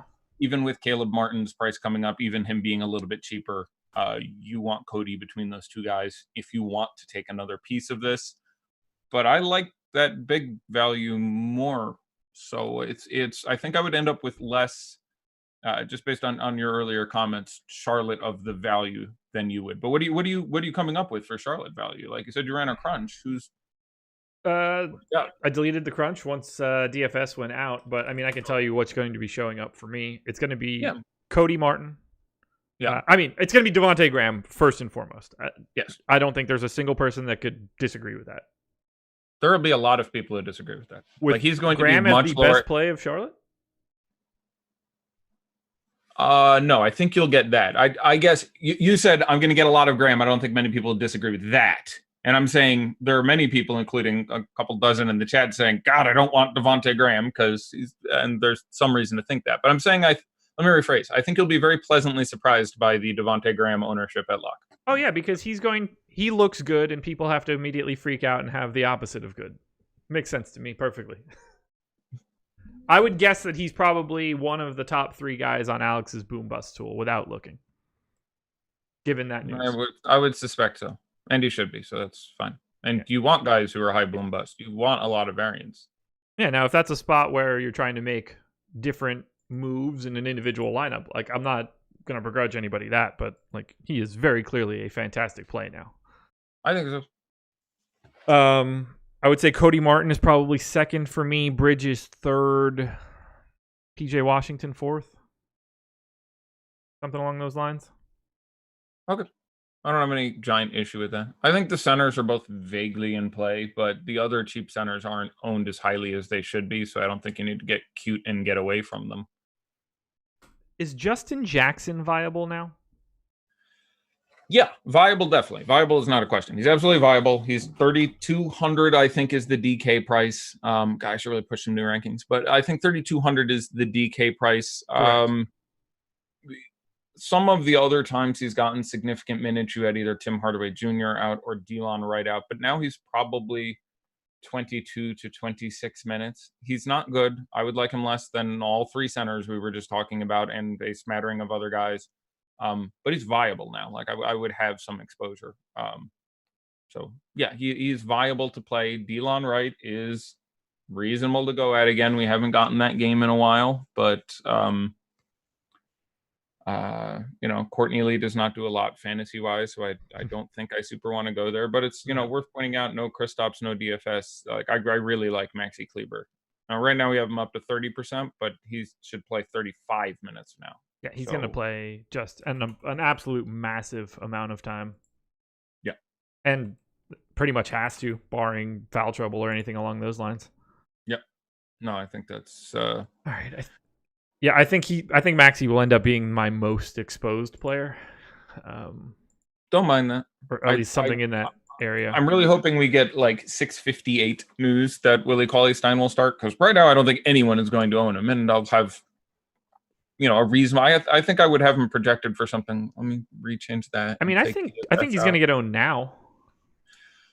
I mean, he's my top center on FanDuel, but he's also 3,600, so the balance ends up coming in a little weirder for one I center. think he'd be interesting with me versus Dedmon, and I don't know if I can take him over Embiid. I think we kind of have to have that conversation on FanDuel. You said he's 9K. Like, if you think Embiid without Simmons, if he was unfettered here, I would have him projected for something like, I think, 32 minutes and 51.5 fantasy points. Some fairly crazy number. That's hard to get away from at 9K. Yeah, I don't think he's going to struggle with Christian Wood or Thon or anything. No. That's very, very safe guess. I like Adebayo a lot on FanDuel. Where did you land? It's a good question. Right now, Bam is coming in as my third power forward in my crunch. But Behind Maxey, Bam, Randall and Maxey. Randall, Is it Randall? Maxey, and Bam are Yep. the three tops. Zion, a close fourth, and then it's a pretty sizable drop off. Yeah. Zion at that price is very nice. I would barely have him there, though. I would have Collins, who I think has a nice upside here, and him and Randall is a bit of a thing. And we had this is the third and final? I think third and final because of cross conference time between the Hawks and the Knicks this year. And one of those games was a double overtime game in which you had just monstrous 60-point games out of Randall, Collins, and Trey. All went completely and totally insane. But I would definitely have those being my top four. And then it would be interesting for me between Collins and Wood. Okay. Wood handles himself fairly well, even in difficult matchups. You want Horford to come off the bench again. I don't know if they've said yet if they're doing that or not, but You would think, right? But I imagine they go back to that, but I don't know. You have Jay Rich back. They could go a couple ways. We should have that news. That's the early game. But Wood handles himself very well on the offensive end of the court, which is where his fantasy value is coming from. Just dropped a 30-10, whatever the hell, on a largely healthy Gobert. So I don't think almost anyone goes there today because it's whatever. And there is still a significant Wood upside there. So wouldn't have a starting. ton. Who is Horford? Yep. Milton, Richardson, Harris, Horford, Embiid. Well, and they're home. So well, yeah. It's At least they can win the game then. Bruce Brown news. Yeah, that's pretty important, right? There's gonna be a lot of minutes around if we don't get that. You're playing on FanDuel, so hard not to like Jordan McRae at 3,700 if nothing comes out of that. If Bruce Brown ends up out, Jordan McRae becomes shockingly popular for me. Yeah, because I think he hasn't been playing very well for the Pistons, but at least on a per minute basis, those minutes are going to be high enough that it won't really matter. Yep. I do much prefer Maxi Kleber to Rashawn Holmes on FanDuel now, just as another player that I've gotten a whole pile of questions about. I like Rashawn Holmes a lot. I like the matchup just fine. Okay. But I am at 22 minutes. I can't do 22 minutes of Rashawn Holmes over 34 minutes of Maxi Kleber at basically the exact same price. I think he's fine as a pivot. I would definitely get to some. We haven't seen as much of a history in New Orleans and Sacramento. I went back and watched. They've only played once this year, and it was, I think, December. So it's been a while. This is the second of 3 meetings because of those. Yeah, those conferences are 3-meeting conferences this year. So, so it's all pre-Zion. But it's that game is tough for me. I don't know what's going to go on there. Someone said they were a big fan of Bielitsa today. I really don't like that because I think his minutes are imperiled at the 4 and there should be none at the 5, right? So, no. If it's like, it's tough for me. I think he probably gets his 30 minutes again. I am at 29. I think he could get a couple more, but he's one of the late spends for me there. Let's take a look at some ownership. I'm trying to pull that up now. Our last update was 27 minutes ago, so. All right, we'll have some new comments. We need to put that one on ice for a little bit until that one pops in. But ultimate opportunity for you guys to go to superdraft.io. Use the promo code Awesemo if you haven't signed up yet. Get yourself $20 in super cash on your first $100 or more deposit. They have got the 6K jump shot, 6K up top jump shot going tonight. 2,800 entries. They've got about a little over 1,100 in there now. Eddie and I will be going the extra half hour for you guys once lock is done. And nice. We're giving away a bunch of golf tickets, including tonight on the PGA Live Before Lock show. 2,500 up top for the PGA Long Drive on Super Draft. Try to get yourself some tickets for that bad boy. Yes, I buried the lead, by the way, for my own personal ridiculousness here. Go for it. My last perfecto this year is I have not yet missed on Kendrick Nunn or Goran Dragic. I'm like 9-0 on this, so I'm feeling some pressure here. But especially at where I expect the ownership to end up, I'm going to go back to Kendrick Nunn. There are a couple times we deviate away from this formula, but it's worked basically every time, and only once have I gone away from simply looking at how hard I think the matchup is for Kendrick Nunn with Jimmy Butler out. And if it's a good spot, I think this is a very good spot, they tend to let him get going. He tends to stay in there. He tends to get a few extra minutes. I don't have any problem playing both of those dudes if you want. There's obviously some real negative correlation between Nunn and Dragic, but I rank them both as double A's. I like them quite a bit in this spot with Butler out there. They're just handling the ball so much. But at what I expect to also be lower ownership, he was made available earlier today. He wasn't injured. Nunn just had, I think, a chest cold or something they called it. He was ill. I will go with Kendrick Nunn as the one I prefer to play in tournaments today over Goran Dragic. I think that's a pretty fair pick there. Yeah, we'll have to see where it goes. But let's talk about the Heat for a little bit here. With Butler on, I think for me it's Nunn, Dragic, Adebayo is the tier A. Yeah. And then it's, where do we go? Do we want to talk? Like, I don't really want to pay that price on Duncan Robinson. Not that he isn't the best shooter in the universe, apparently, but like 6K is a tough sell. Yeah, 6K is a tough sell. I feel bad not recommending him more for 4 and 5K over the last couple months because dude has been shooting like Steph shooting. Like, you look at some of the numbers they're throwing up there, and they're like, the only people to have done this are Steph Curry, and he's hitting those lists. And no reason you can't continue that against Charlotte. So I ranked him. I'd have some, but we're obviously approaching the ceiling for a guy that doesn't do a hell of a lot else. No. But Butler out, Charlotte, I wouldn't. But I think so. Where are you going? You have to play a guy in a tournament lineup who is not Kendrick Nunn, Goran Dragic, or Bam Adebayo on the Heat. It's probably Jay Crowder, but everybody's already there, sort of. Yeah. Or at least everybody was already there. Maybe Jay Crowder or Tyler Hero. I get a lot like of Derek think Jones Jr. Like, generally speaking. I don't know if that would be today. Yeah, Crowder back. Iguodala is still taking his time. It's hard for me to see him getting the minute ceiling. I think I have him at 22 minutes only, so that's why it's tough for me to get to D double J there. I think I would rather try basically minimum Tyler Hero. It's been a while. I have him at 24 minutes. I gotta find out if I have another spare battery. Something dying? Someone says Svi or McRae. Probably McRae regardless. You want Bruce Brown out if you go with either of these guys. Yeah, but probably McRae for me regardless, I think. Yeah, I'm going to take McRae there regardless. Yeah, it would be McRae for me as well. Let's hope that little mouse keeps going. So we need to talk Atlanta Knicks, I think. Okay. That game is going to be fast-paced for the Knicks, and they get the benefit of facing an absolutely terrible Hawks team defensively. Yes. Randle, Payton, Mitchell Robinson, RJ Barrett, all mildly popular. Frank Ntilikina coming off of a hell of a game. Trey Young, Collins, Herter, all popular as well.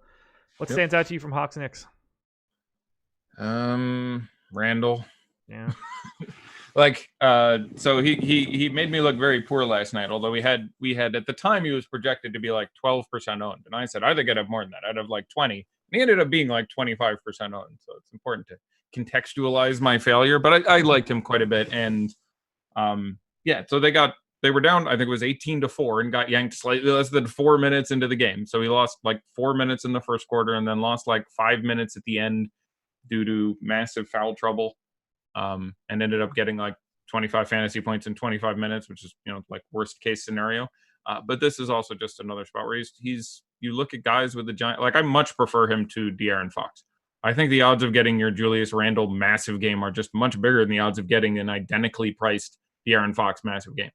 Same. I'm curious, you have your thing in standard distribution. I think the odds of Julius Randle getting 50 tonight are somewhere around, I'll say 20%, and I think the odds come in a little shy of that for De'Aaron Fox. So I just think matchup, everything there, usage on the team, like as a team that runs out, Bullock and Ellington and Taj and plenty of guys who just do not do a whole hell of a lot.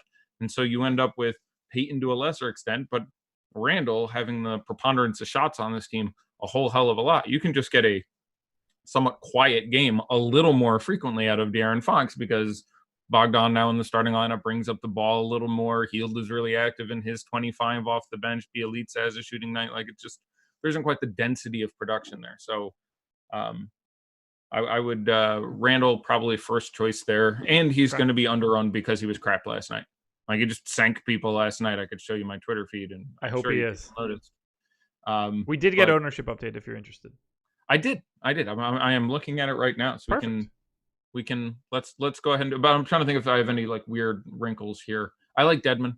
Yeah. He's gonna play big minutes again, isn't he? He's gonna play 35 minutes or foul out, or 35 minutes reduced by the amount of foul trouble he gets. Like I think they play him a ton. I think they want to play him a ton. Of the 4 times they haven't that I can recall, only once was unexplained to me. Like they want him to start and be their center and play a ton of time and sort of model that stuff. Like I think they want to play him and John Collins basically full stop. Like maybe they should be giving Fernando more time, and there's a whole conversation there. We have Nunn at 18% and Dragic at 19%. I'm still slightly preferring Nunn, but I was hoping it was like last time, which was a big old cash day where Dragic was 30 and Nunn was 20. But I will slightly prefer Nunn there. Yeah, it's when they're so close, and given the gap in their salary, like it does kind of feel pretty coin flippy at that point. Yeah. You're looking for the disparity to like help. And I have Dragic projected for more. He just costs enough more and is slightly higher owned apparently that I will go with the Nunn thing. And I do think it frequently reduces down to how easy or difficult the matchup is. And when the matchup is easy, Nunn gets going and they let him play out the string a little bit. So it is one of those things where you actually, if you go back and look at like the Butler-less games, in the tougher matchups, you more frequently get, all right, Nunn struggles to get going and Dragic comes off the bench and adds some fire and he ends up getting 35 minutes and 52 fantasy points. I am 150 lineups short of my updated crunch. That would be without, or, with all of the news. Maxey, Graham, Payton, Doncic, Brandon Ingram are the top 5 guys showing up right now. Probably time for us to dive into that Kings-Pelicans game, given the monster total that it has relative to the rest of the slate. Ingram makes a lot of sense on FanDuel. Yeah. Draftkings, where there are basically no positions, you're making a much different decision. But FanDuel small forward is kind of crap. And 7,700 is a better price and produces in a lot of ways, so the floor is kind of safe. So I'm going to roll this into someone saying, can we talk about small forward on FanDuel? Sure.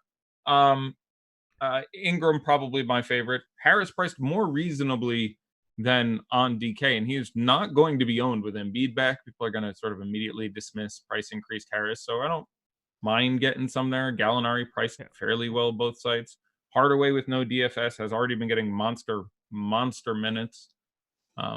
So there's a ceiling there, but it's definitely a thin position. And I'd mention again, Miles Bridges. You can, Rising Stars MVP Miles Bridges, that is. I hate small forward on FanDuel, like pretty much every day. I just feel like every guy is like priced where they're supposed to be, and every guy should be owned at like whatever percent of the player pool they are. It's so awful. Ingram and Tobias Harris being my 2 most exposed small forwards on FanDuel right now. I think I'd get close on Bazemore too. I would hope he's in your top 4 or 5. The minutes haven't been, quite that solid, but the matchup is good, and he's been reasonably. Look at Kemp Bazemore FanDuel points. I don't have him right now. Wow. Well, last 6 games, 26, 13. That's obviously not good. 21, 28, 29, 23. There's no GPP upside there. I don't think it's a priority. But well, we just got a chunk of news. Talk to me. Rudy Gobert out. Yeah. So I would start windmill slamming Tony Bradley. Yeah. Does that matter to you on FanDuel? I assume the answer is no. Does it matter to me? It matters to me. Because I think, so Tony Bradley in those couple games played, I believe, 22 and 23 minutes, if memory serves, but is in foul trouble in both games. I think he had 5 fouls in each of those games in that limited time, and both of them were games that ended up going small. They were against New Orleans and, crap, I don't remember my November Jazz basketball perfectly, but I don't think they want to run super small and have like George Niang running out there and playing a pile of time at center. I don't think so. Probably not. Knowing he's out, I would say I'll project him right now for he's the best play on DraftKings. Full stop. Yep. He's the best bargain play. I'll have him 5 points higher projected than anyone else. So just do that. Feel free to turn all your Thon McCurr if you have $100 into it. Again, Thon McCurr can play forward, so feel free to play both of them. Yep. I would say try to put him in your utility spot because there is a non-zero chance that Ed Davis starts. I would be shocked. Same. I don't know if they came out and gave a lineup, but that is possible. I would be very, very, very surprised based on everything from Summer League through those 2 previous games too. But I thought he was going to be like a really nice approximation of Derek Favors this year. Not like offensively, but like just solid. He's very good. Right now, I think I would have him projected for... I'd have to rerun the whole rotation. I don't want to take the time. I imagine I would have him projected for 29 minutes and 31.5 fantasy points or something like that. You're talking Bradley? Yes. Oh, by the way, I was talking about Ed Davis in that scenario. Oh, I like... Oh, okay. Just like, basketball-wise. Sorry. Yeah, no, Ed Davis is quality. People love Ed Davis. Portland, Brooklyn, like everyone's like, he was really great. We like to have an Ed Davis here. So... there's some approximation of what the ownership gets to, but FanDuel, I'm a big fan of Bradley Embiid. I think you can Jokic. I'm almost certain he has triple-doubled in the face of Willie Cauley-Stein a few times. I think you can Willie Cauley-Stein. You obviously can Thon McCurr, but you have Bradley ahead of Willie Cauley-Stein right now, correct? Yes, quite a bit. He's more productive in a matchup I like a little bit more, and I think the minutes are much safer. Again, with DFS out, you can build some pretty sexy stud lineups on DK now. Like I'm trying to figure out a lineup. You can run like Willie, Thon, Bradley. Like you can put some meat in there next to those boys. Yeah, it is now highly, highly stars and scrubsy. This mouse is killing me. Oh, so your mouse is dying, so you're having trouble clicking on things? Anytime I use the scroll wheel in a mildly aggressive manner, I think it kind of asks the batteries for like slightly more juice to keep up, and that stops. There's some sort of joke I can make about your wife here. I don't know what it is, but something about there's a clicking and a mouse and scroll wheel and aggressive and juice and like I know there was a joke there. I lost it, but I could have said something really funny. Should have hit me with it. Should have hit me with it. It was a waste. Anyhow, I'm afraid of the amount of Bradley that I'm about to get. Rank Eddie, top 5 centers on FanDuel. I'm going to simply say Bradley and Embiid tied for first because it depends so much on whatever the hell else you're doing with your lineup, but they do stand out to me as the 2 best options significantly. After that, if you're telling me I can have 3 other centers in my player pool, the top of my head, it's Dedmon, Mitch, and Jokic, but I'm going to do my due diligence here. Really? Not Willie. Oh, Willie, sorry. I thought he was one of those guys they derf up in power forward. 3,600. I like Willie quite a bit. Okay. And again, I'm hoping we get that news. And his ownership is now going to be even lower because everyone Bradley'd. Yeah. And is planning to Bradley. So 13 minutes to lock, everybody. Get your stuff together. And we're going an extra 30 minutes. So be ready for some super draft chat at 7 p.m. Nice. Willie Cauley-Stein is really going to bungle up what I'm doing right now. Yeah. And I hate how uncertain it is. So do I. I think I've heard every word Rick Carlisle has publicly spoken this year. And my impression is that he should get that. Well, maybe I've got that horrifically wrong, but we got Pistons starting lineup news: Knight, Mikhailuk, Snell, Wood, McCurr. Yeah, as expected. Brandon Knight in, obviously. Bruce Brown presumably out. No, because Bruce Brown would be starting. Heat will start Nunn, Robinson, Solomon Hill, Jones Jr., and Adebayo. Solomon Hill getting the start.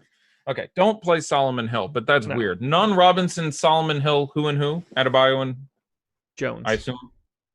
And Derek Jones Jr. Correct. Okay, I didn't think that'd start him either, so that changes that. I don't think it matters. But I don't know who's not getting I don't know where those minutes are coming from now. Because I didn't really find the rotation all that difficult to project for Miami, and now it's mildly confusing. Wait a minute. They're not Who's starting again? I'm sorry. For some reason, I'm having trouble encapsulating this information. Bruce Brown ruled out. So let's Okay. deal with that. And then Nunn, Robinson, Solomon Right. Hill, Jones Jr., Adebayo. Okay. So Crowder is kind of the answer because he had started some number of games. Right.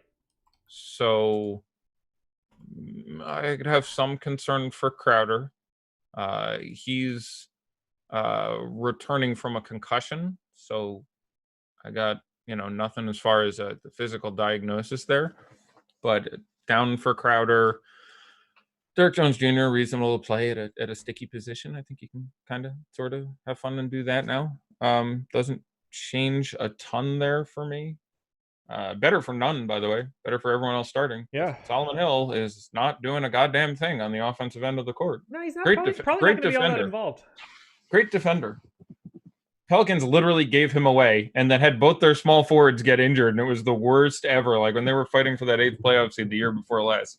They literally went, we're just waving Solomon Hill to pick up like a 4th point guard or something, like Tim Frazier or something got picked up for Solomon Hill. And then it was a week later, it was like, wow, this team would make the playoffs if they had Solomon Hill.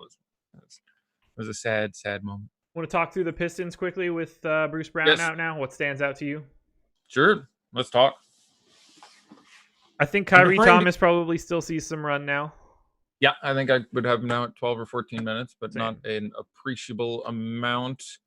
It's worth also pointing out again, the matchup has gone back to really bad. Yeah. Like this Philadelphia team was horrific defensively for a couple weeks. Then you had Josh Richardson and Joel Embiid, and that is a much different kettle of fish. So it's important to keep in mind this has gone back to a pretty tough matchup. So obviously, like McCurr, you can obviously go to Brandon Knight.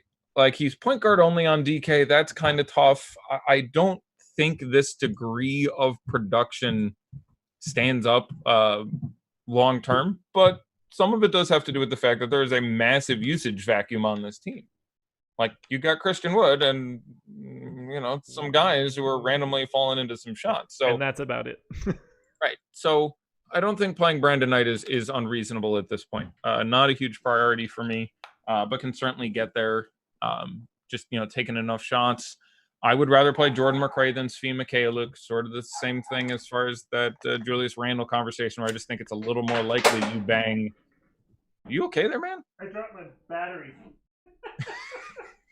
This is a hell of a show. I literally left for 2 minutes. Never done that before. I have to keep taking them out and spinning them to reactivate my mouse. So I tried to pop them out and they just popped out into my hand. And then let's talk New Orleans and Sacramento. People are complaining that we have not done enough of a good job on it. My issue they is can complain.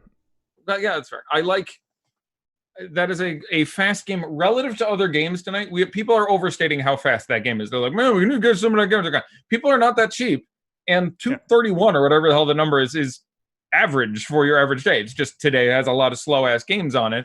The difference between 220 and 230 is all 4 and some % change. So you shouldn't be, creaming yourself to stuff in over expensive guys because they're in a game that's, an over under of 231 or wherever the hell the number is on that. So all the guys on New Orleans, I think I like Ingram the most. Sure. But they're all kind of priced appropriately now. We just got the giant Drew Holiday game. Sure, that might happen again. One of the reasons I'm a little dubious on Fox is I expect this New Orleans backcourt now, especially with a stronger back line and Zion being less defensively anemic as the season goes on. They should be really good. Lonzo's a really good defender on ball, and Drew Holiday is world class, and Ingram is just fine. Like their defense should continue to get better and better and better. It's one of the reasons I'm a little concerned with Sacramento. But I have every single one of the big four for New Orleans as a B in cash, as I don't think they quite make it in my first lineup, but I wouldn't, yell at you if you had them, and an A in GPPs because I think they all have an upside. I'd kind of like to have one. Nominally, I have Ingram on top, but those are my New Orleans takes. Redick is still out. That doesn't mean a whole lot. Nickel Alexander-Walker is also out. Hart and Melly are the guys who sort of get some sort of GPP upside there, but there's a lot of really good value tonight, so I'm not super inclined to get there. And then you look at Sacramento, and center is obviously a mess, as mentioned. Hield's minutes are limited. The backcourt defense I just talked about. So I like getting a guy or two from this game, but I don't have either any strong takes or massive affinity for the game relative to the field. It feels like it's going to be a little more owned than it should be to me based on their prices, which obviously changes site by site. But there's my solid 2 minutes on that game. Yeah. It's not as appealing as it seems. Right. Yeah. It's definitely a game you looked at and went, whoa, this is going to be something. You're like, well, it's a great game for fantasy. It doesn't necessarily lend you to like a wealth of plays. They all look kind of similar relative to their salary. Yeah. This isn't super draft where these guys will likely look better because they probably have like standard multipliers. Like when when Drew Holiday is 8,700, even if this matchup is really good, he's still 8,700. It can only boost up so much. And there's just other guys. Again, I'll compare it with, we're using Randle as my frame of reference tonight. Obviously, that can go sideways. They can play 12 guys. The starters can get pulled 4 minutes in. The team is a tire fire. But outside of that, if he plays his normal 32, 34 minutes, he absorbs a big-ass chunk of the usage every time. You could have Drew Holiday take 9 shots tonight. Yeah. It would not surprise me whatsoever. If Julius Randle played 30 minutes and took 9 shots, I'd be bum-fuzzled. I'd be flabbergasted. I would assume that the Knicks got beat by 75 points. Yes. Yes, because if he's not scoring, you're going to need that 35 out of Reggie Bullock you get twice a year. Otherwise, you're just not going to get there. Is Jordan McRae like a staggeringly good play on FanDuel, or am I crazy right now? He is 37.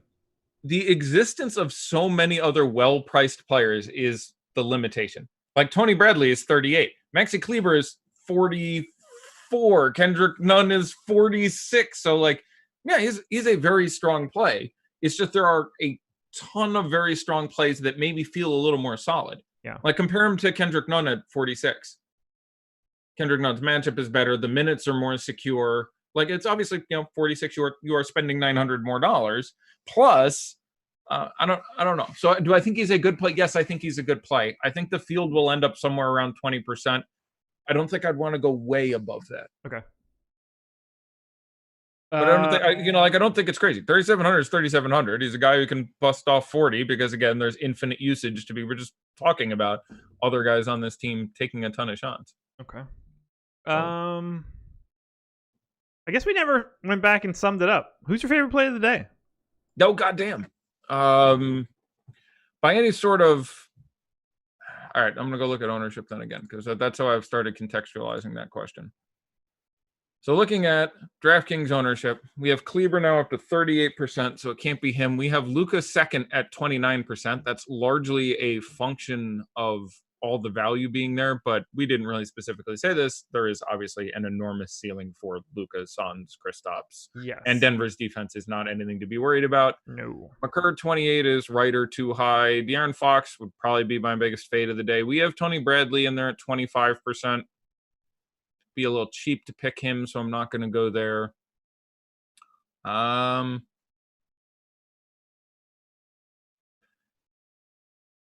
going to go with Bam Adebayo. Okay.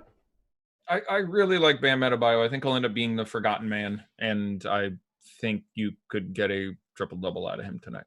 So I'm going to go with Bam Adebayo, especially pushed down in his ownership due to everyone having so much Maxi Kleber locking up a power forward spot.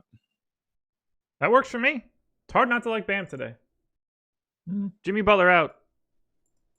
Yeah. That dude's going to want to eat, especially against Charlotte. Guys from North Carolina. Maybe he wants to smash all over the Hornets. Narrative season. That's you know that I live for the narratives. Narrative SZN. I have the narrative column in my sheet and everything.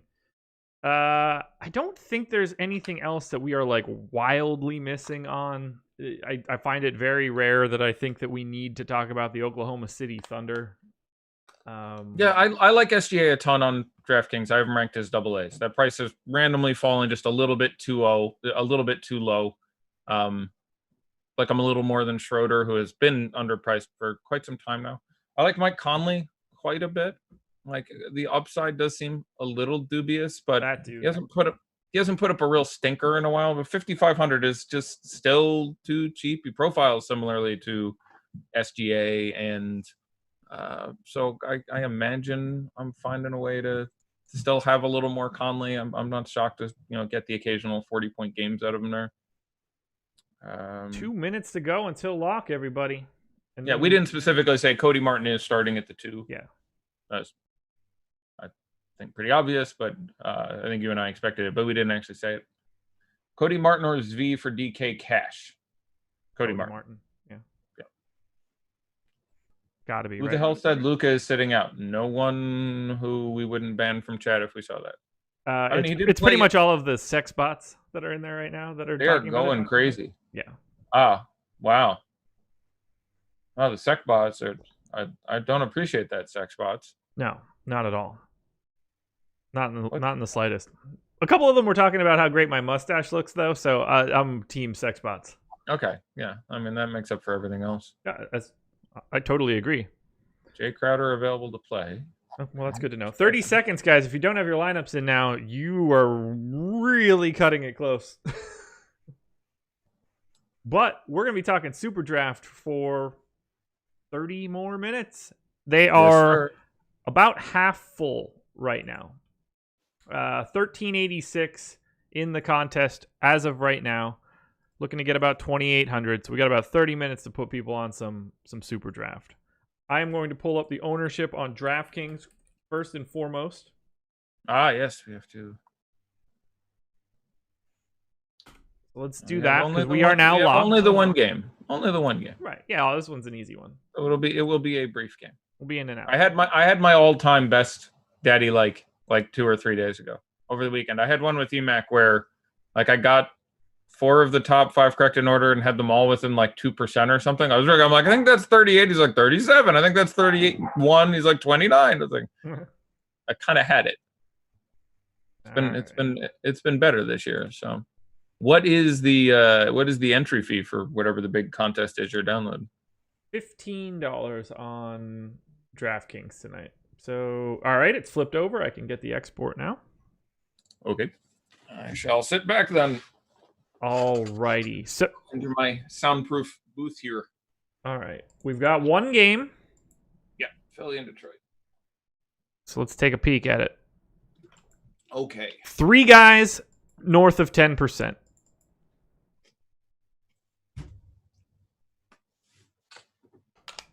I would have thought 2. Well, Kristen Wood and Thon McCurr. They are number 1 and number 2. And in the opposite order, it'll be McCurr Wood. You would also be correct. But the better question is Brandon Knight.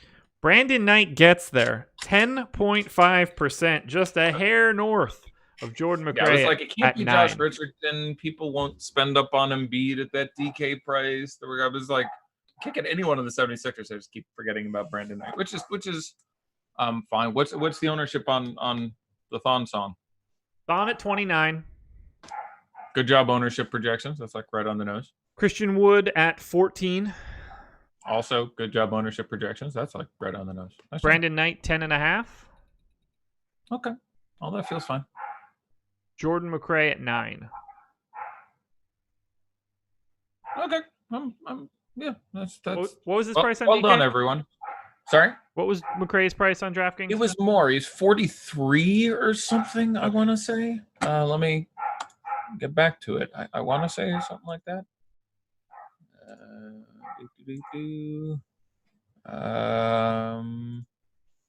Where is it? 41. But again, one of those guys who it's 1,100 over the floor versus 200 over the floor. So again, as we get towards the bottom, there is a little bit of crunch. I have texts from Renpack asking me things. Sorry, Renpack. Renpack and I were supposed to be in Los Angeles this weekend. Yeah. So that is a bummer. Tobias Harris at 5, Jay Rich at 4, Svi at 4, Horford at 3.5, Joel Embiid at 3.5, Shake Milton at 3, Langston Galloway at 1. 3.5 feels pretty good. It does. If I had Joel Embiid at 3% against this Detroit team. Yeah. Shake Milton 3, Langston Galloway 1, Glenn Robinson 1, Mike Scott 1, Tony Snell 1, Furkan Korkmaz 1, Burks, Bruce Brown 0.33%. You played yourself. They did. You played yourself. Yeah. Boban was very excited about the Embiid ownership, apparently. Super draft season. All right, let's do it. Loading it up. You got your projections? I have to do I have them. I have them for their super draft numbers, but I haven't yet done the multiplier. So I have to do the multiplying. Just takes a second. Okay. So they've got 1,535 entries into the jump shot right now. They lock in a half hour, 6K up top. So you want to go to superdraft.io if you haven't signed up yet. Use that promo code Awesemo. Get yourself $20 in super cash on your first $100 deposit or more. 1,300 more to fill this bad boy. I think that we can get there. I've got 2 plays up top that are separated from the pack. I'm a little nervous about them. It's probably more than I should have of one of them. But do you have any guesses who my top 2 super draft plays are for tonight?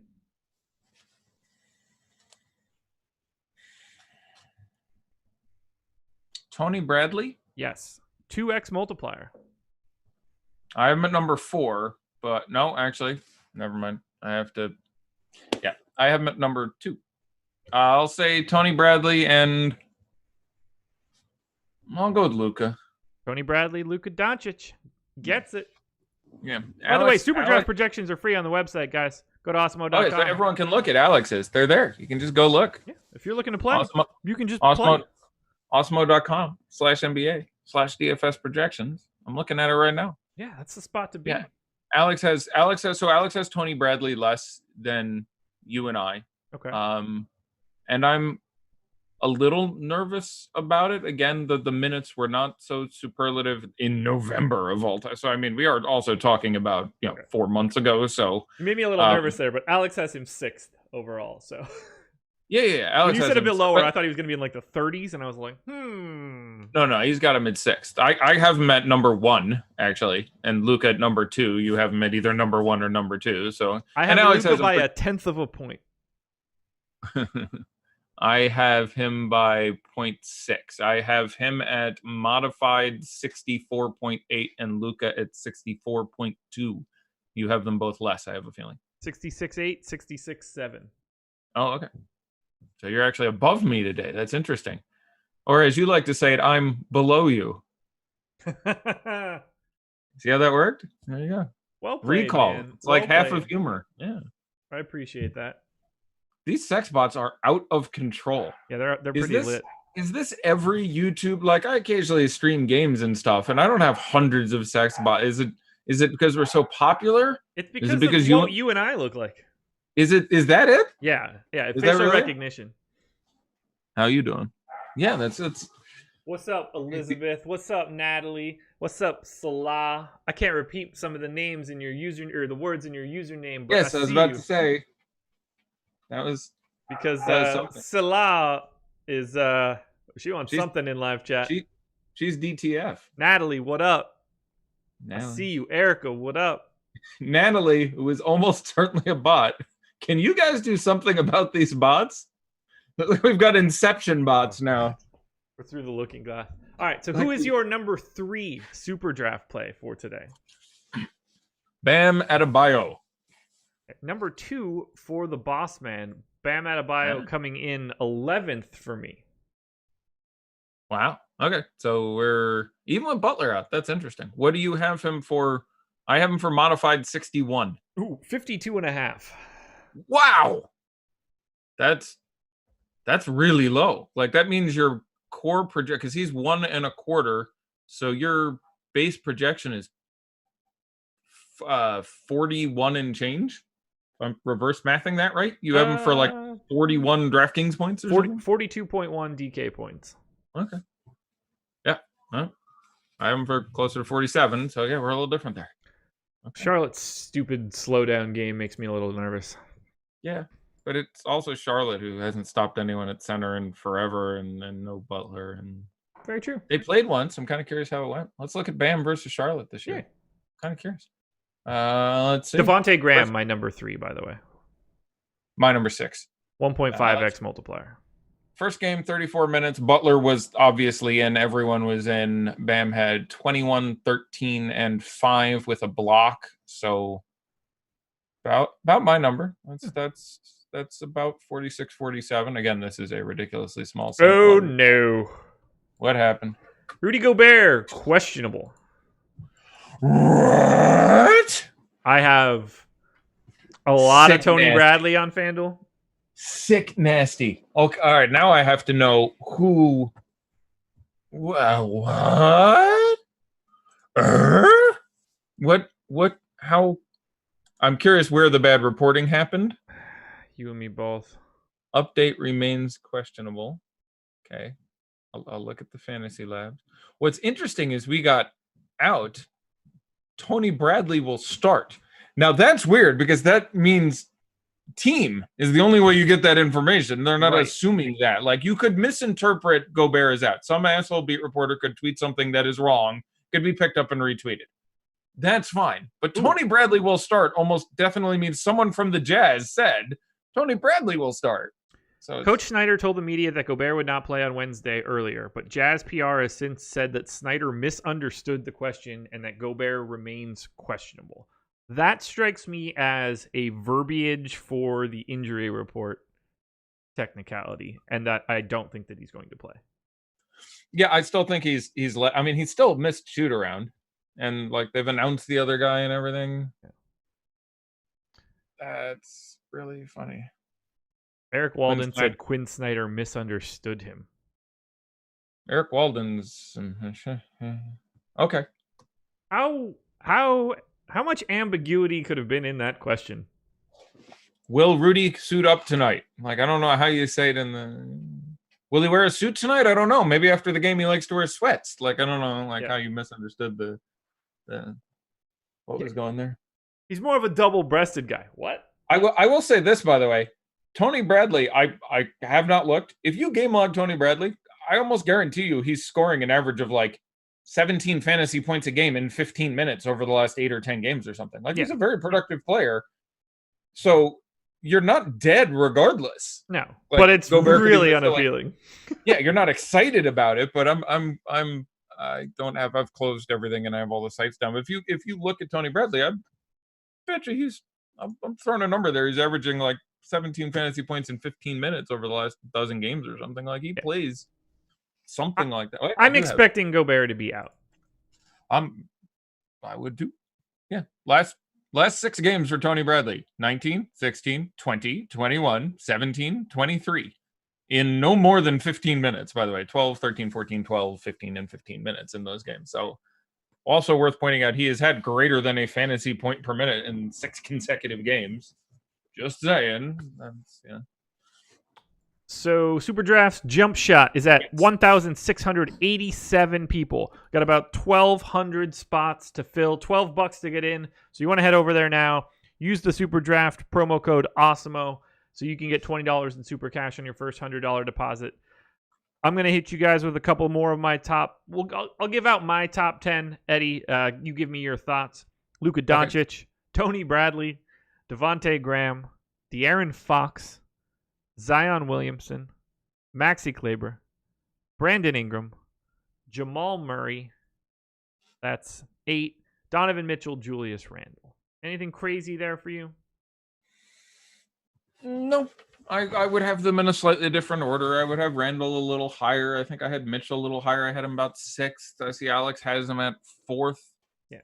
Nothing there sounds terribly bad for me. Looking down at guys, I think like have the ability to bang a decent upside. Like I don't mind De'Aaron Fox being there. Again, not as thrilled with like a $7,800 salary cap price, but 1.4 modifier is very significant, right? For him. So like that's not unreasonable to look at. I think Chris Paul is interesting.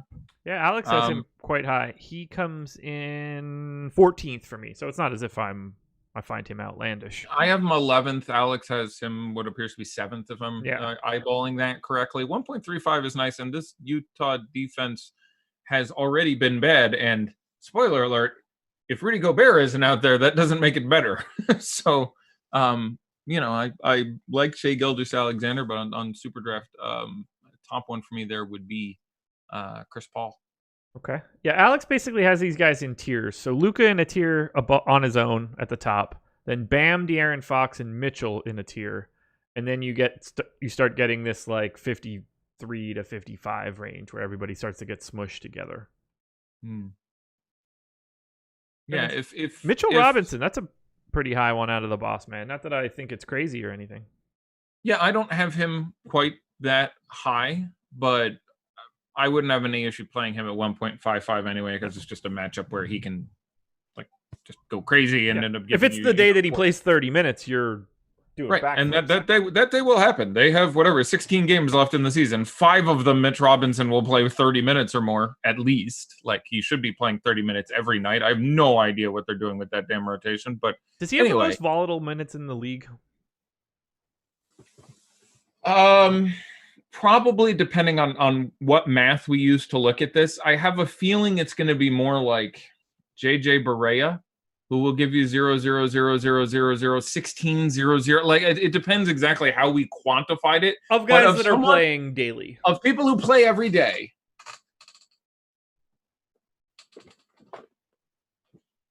I mean, it's going to be someone on that team almost certainly. Yeah.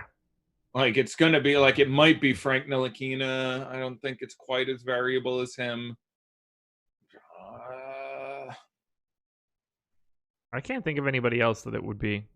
Can't think of anyone else who's jumping out of me as that variable. They might really be. Like, he really does 15 to 32, depending on what the hell is going on. Because it doesn't seem to have anything to do with injuries. It's just like day-to-day whims and foul trouble. Shockingly, apparently, Thon McCurr got 2 fouls against, the player who's best in the universe at drawing fouls. Couldn't have seen that one coming.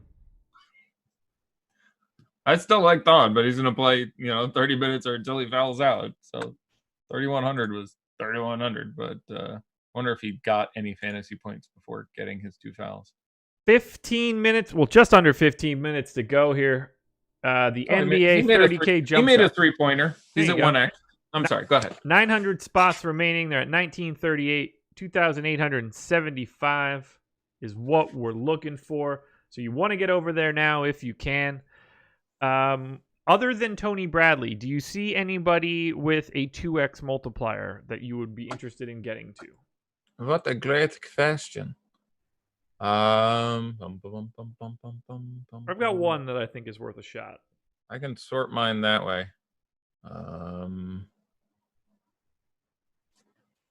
Well, we got the Charlotte guys. Is yours on Charlotte? He is on Charlotte. So it's Caleb then. It is Caleb Martin. Yeah. Jalen McDaniels, a close second to him, not like a close second to anything else. Yeah. Obviously, Tony Bradley tops at 2x. I don't see any 1.95s, but let me double check. Oh, I do. Mo Harkless at 1.95. Yeah. Not interested. 1.9. Be Taj the next Gibson. one I'm going to really like is Cody Martin at 1.85. I think is actually usable. Like, if you're rolling one lineup, I don't hate. Like, Cody Martin should play 34 minutes. So yeah, he's 23rd for me. I think that's pretty reasonable. Oh, okay, yeah, he's in my 20s also, so that makes sense. So Cody Martin, it's an interesting one there. I think RJ Barrett's interesting at 1.7. Just looking at the value guys who ended up ranked pretty high. Got him 2 spots behind Cody Martin, but separated by 0.2 of a point is a coin flip. Where do you have Maxi Kleber? Because I'm a good bit higher than Alex. 6. Yeah, okay. Because I have 13 and Alex has what I am eyeballing to be 25. Ooh, I'm really 1, 2, 3, 4, 5. Interesting. You're. I think 26, 27. Yeah, doing it in chunks. Wow, so, a bit lower than I would have expected. With DFS out, especially, I have trouble with that. And again, it's going to depend a lot on where you. Tim Hardaway ahead of him. Online, yeah, which I would disagree with. Like, I like Tim Hardaway just fine, and the volume is going to be there, but he's having one of those, just shooting way over his head times. But the volume and the minutes have been secure too. So I don't hate Tim Hardaway, but I imagine you and I just have Kleber for well more minutes. And again, if depending where you take your sample size, this Denver defense has been wicked bad, like really, really poor. So I don't know if Alex is taking a year sample for defensive ratings. Whereas if you took the last month, it would be different. Is there anybody? Eddie, I see Rudy is questionable, not officially out. Yes, that's what we all have right now. Yeah. Someone was Chances. just let- What would you set the chances of Rudy Gobert playing as right now in your head? 20%. Ooh, wow, yours is way higher than me. Yeah, I would say 20% because I think, well, yeah, I'll go with that. 1 in 5. Okay. Which, by the way, this really should be said. If Rudy Gobert plays, he's a brilliant GPP play. A brilliant GPP play. He's obviously hurt, but you will get 1.5% owned Rudy Gobert against whatever on a 6-game slate. So It's going to be a tough swap depending on when that news comes in. yes. Hopefully we get a bit more news here. Let's see how the super draft is filling up. Yeah, where are we at right now? You guys have 11 minutes to go. Well, just under 11 minutes. They're up to essentially 2,000 entries. And we need 2,500 is the cutoff point. So anything less than 2,500 means they're putting extra money into the prize pool. Anything north of 2,500, if it doesn't fill, you're paying reduced rake. Either way, it's fantastic for you. It's additional monies in your balance, we'll say. Or at least it should be. Yeah, I do think where there's a lot of people talking about Randle in the various chats. I do think he will be underowned on every site because of being so bad last night. And it should be concerning that he's on a team with that little certitude, but he's the most certain guy on the team. Yeah. So last night was a really weird thing. I think if you went back and look, that was the 4th meeting between the Knicks and Washington this year. He crushed them each of the other 3 times. So that was just a weird, and I don't blame the coach either. Like, they looked terrible. He yanked them. The bench unit went the hell off. So he's stuck with them for a long time. So, yeah, I don't fault anyone there, but that was a pretty weird occurrence. I wouldn't be super worried about happening repeatedly. Guys, be sure to tune in to PGA Live Before Lock. Ben Rasa, Jason Roslin, talking golf, 8:30 p.m. Eastern Time. You're going to want to tune into that one. You're going to want to be in chat as well. We're going to be doing some trivia questions, giving away some Super Draft tickets for their golf contest, which locks tomorrow at a time that I will tell you once this refreshes, 7:40 a.m. Eastern Time tomorrow. They've got the $12,500 guaranteed long drive. It's $2,500 to first. We will be giving out some tickets for some trivia questions during the PGA Live Before Lock show. You're going to want to tune into that one an hour after Eddie and I finish up this bad boy. There's 3 fouls on Thon. Yeah, that was. They didn't take him out with 2. So I mean, I have 0 on FanDuel, which is nice. yeah, they're as you should. Yeah, I mean, he was projected for 3. So DK $3,100. I would have had a bunch. Like, now I would not want it, but I'd still just be like, it's $3,100. You had to have smaller. some. Like, yeah, having some made some sense there. Yeah. What do we got here? 8 minutes to go. 2,012 people sitting in the jump shot right now. We got a shot at like a pretty sizable amount of reduced rake right now. Nice. Very nice. Are we currently overlaying? Are we into the rake? No, we're not close to into the rake. No, not even remotely close, actually. Yeah. But So I right expect now- to be pretty close to that number. Yeah, I think you will get it into the rake, but I don't think you'll fill up. But that is my guess right now. Right now, you're taking in 24 grand and paying out 30. So you're on 19% and a little bit of change overlay with 7 minutes to go.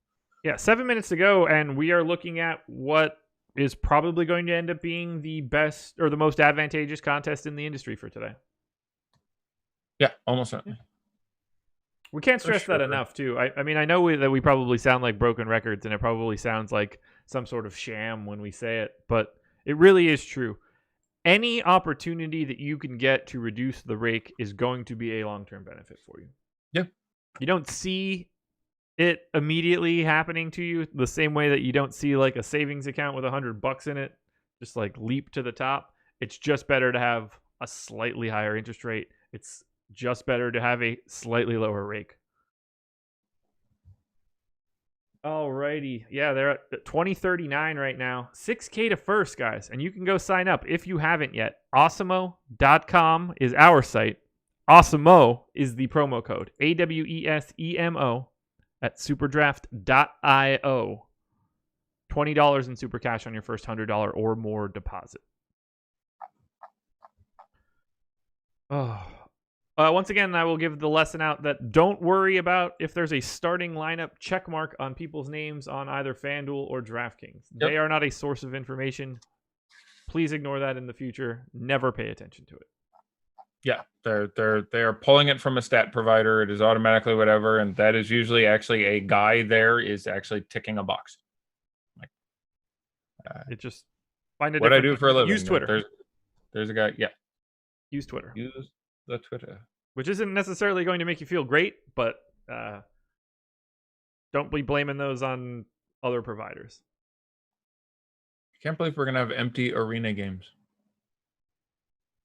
Like we have the first one tomorrow. Yeah. And we're going to have like a lot of them. Like it's their meeting tomorrow to talk about we're apparently going to have. Or postponing the season. I mean, the empty arena thing just makes a ton of sense. They do it so much in international soccer. I'm not really worried about it. It's going to be weird to people, but hey, at least it's for the coronavirus and not because two opposing fan bases tried to like stab each other outside of a soccer stadium and now no one can go watch it. Yeah, Europe, man, is like, all right, we got to shut down the game. Yeah. Like, I mean, it happens a lot. I've been trampled. I mean, not like like on a percentage basis, but every single year over and over again, they play in front of no fans. So yeah. Also a punishment from time to time for to lose revenue. So McCurr had 3 fouls in 4 minutes and 13 seconds. So he would have been on pace to foul out in 8 minutes and 26 seconds, that's impressive. Like that would be towards the bottom of that ever. I'm kind of curious about quickest foul out in an NBA game now. I can't think of a faster than 8 minutes to actually full 6 fouls out of the game. No. For what it's worth. For 3 minutes, 58 seconds, we've got 2,234 people in the jump shot as of right now. And I'm sticking with my stuff. Luka Doncic, Tony Bradley are my two favorite plays on Super Draft tonight. I can't pass up on that 2x multiplier on Tony Bradley. Yep. I concur. I am. He could play 30 minutes and have, 40-something fantasy points and just be bonkers on a 2x. He's done it before. He's done it last year, and he did it frequently in the Summer League. Summer League people were already there as soon as this started going. Like when Gobert went out last time, they were like, hey, Tony Bradley's a bad shut your mouth. I'm just talking about Bradley. Like he's a little bit of all right. Bubba Wells holds the dubious distinction of being the player with the quickest disqualification due to personal fouls in an NBA regular season game. Wells fouled out in just 3 minutes. Wow. That's intentional.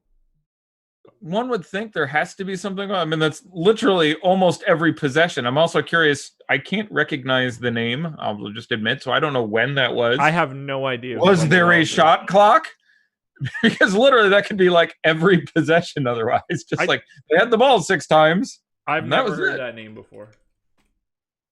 Yeah, I'm not familiar with it. Born 1974. That is not what I would have guessed. He is. Wow. So it's going to be early mid-90s. Yeah. Okay. He played 395 total minutes in his career. This was for the Dallas Mavericks. He was a shooting guard from Austin P. So let's go P. Wow. I don't know who that guy is, but I also shouldn't. I was 12 years old when he did that, I think. And I'm surprised. I might have seen him play. I've seen a lot of live games, and I saw a lot in the 90s. So I'm shocked that didn't come up. But 300 minutes and change for an entire career. You're threading a pretty tiny needle. We are at still under 2,300 entries. Guys, you want to go get into the Super Draft contest right now. $12 to get in.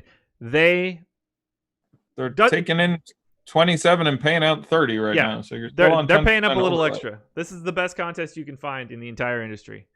And it doesn't matter how many more entries get in right now. It is going to be the best contest you can get in the industry. Free money. Sort of. No, it's free money. I mean, right now it's free money. Right. It could be a reduced fee. That's fair. Yeah. That might be the better way to call it. But there is no difference between Don't those want two to things. overpromise there. It could be legitimately, free expected value. Maybe is the best way to say that. I don't want to get bit on the technicality. One more minute to go. 2,274 people in the jump shot. But again, we're not done with Super Draft content tonight. PGA Live before lock, 8:30 p.m. Eastern Time. Ben Rasa, Jason Roslin are talking golf, and we're giving away tickets to the PGA contest on Super Draft tomorrow. All you have to do is be in chat to answer some trivia questions. Cross your fingers and hope that you can beat those sex bots. Because they're already connected to the computer. They're losing to what's the name of that supercomputer that played Jeopardy or whatever? Deep Blue? No. It has a human name. The Awesemo 9000? Yeah, Alex Baker. I am Awesemo. Supercomputer, human name. Who is it? Watson. Yeah, that's what I was gonna say. I got it. Yeah, it's Watson. It took me a second. Yeah. So, I think they might win the trivia contest. What do I get? I knew Watson. I knew. Yeah, nothing. 2 seconds. 1 second. The chess one. 2,397 entries that I see right now. That means they put in a little extra for you guys. Yeah, I think that's overlay. 2390s. No, wait. It was 30K out? Yeah, that's 20. 2,500. That's 20. How much were the prizes? 6K to first. Yeah, but 30K total? Oh, yes. 30K total. Yeah, that's some kickback. Yep. 2397 is a little under 29,000. It's 2764, I think. So yeah, look at that. Negative 3% rake. Nailed it. Alrighty. Want to take one last look at ownership? Yeah, let's do it. Sounds. I really want to get jazz news and stuff, but jazz hands. Jazz hands. I did it. I don't know if you did it. I couldn't see your screen. You keep it all inside. Jazz hands. All right. Save. Open. Can't open two workbooks with the same name because I never closed it before. The amount of times that's happened is countless at this point. Oh, once you've opened the ownership, you can't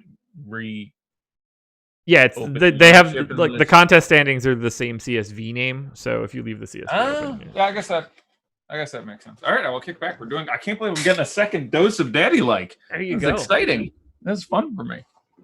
Yeah, let me know when you got it. We'll do this in I don't know. We'll freestyle a bit. One person north of Thon McCurr right now. Okay, so I have Hawks, Knicks, Heat, Charlotte. That's it. Hawks, Knicks, Heat, Charlotte. Yes.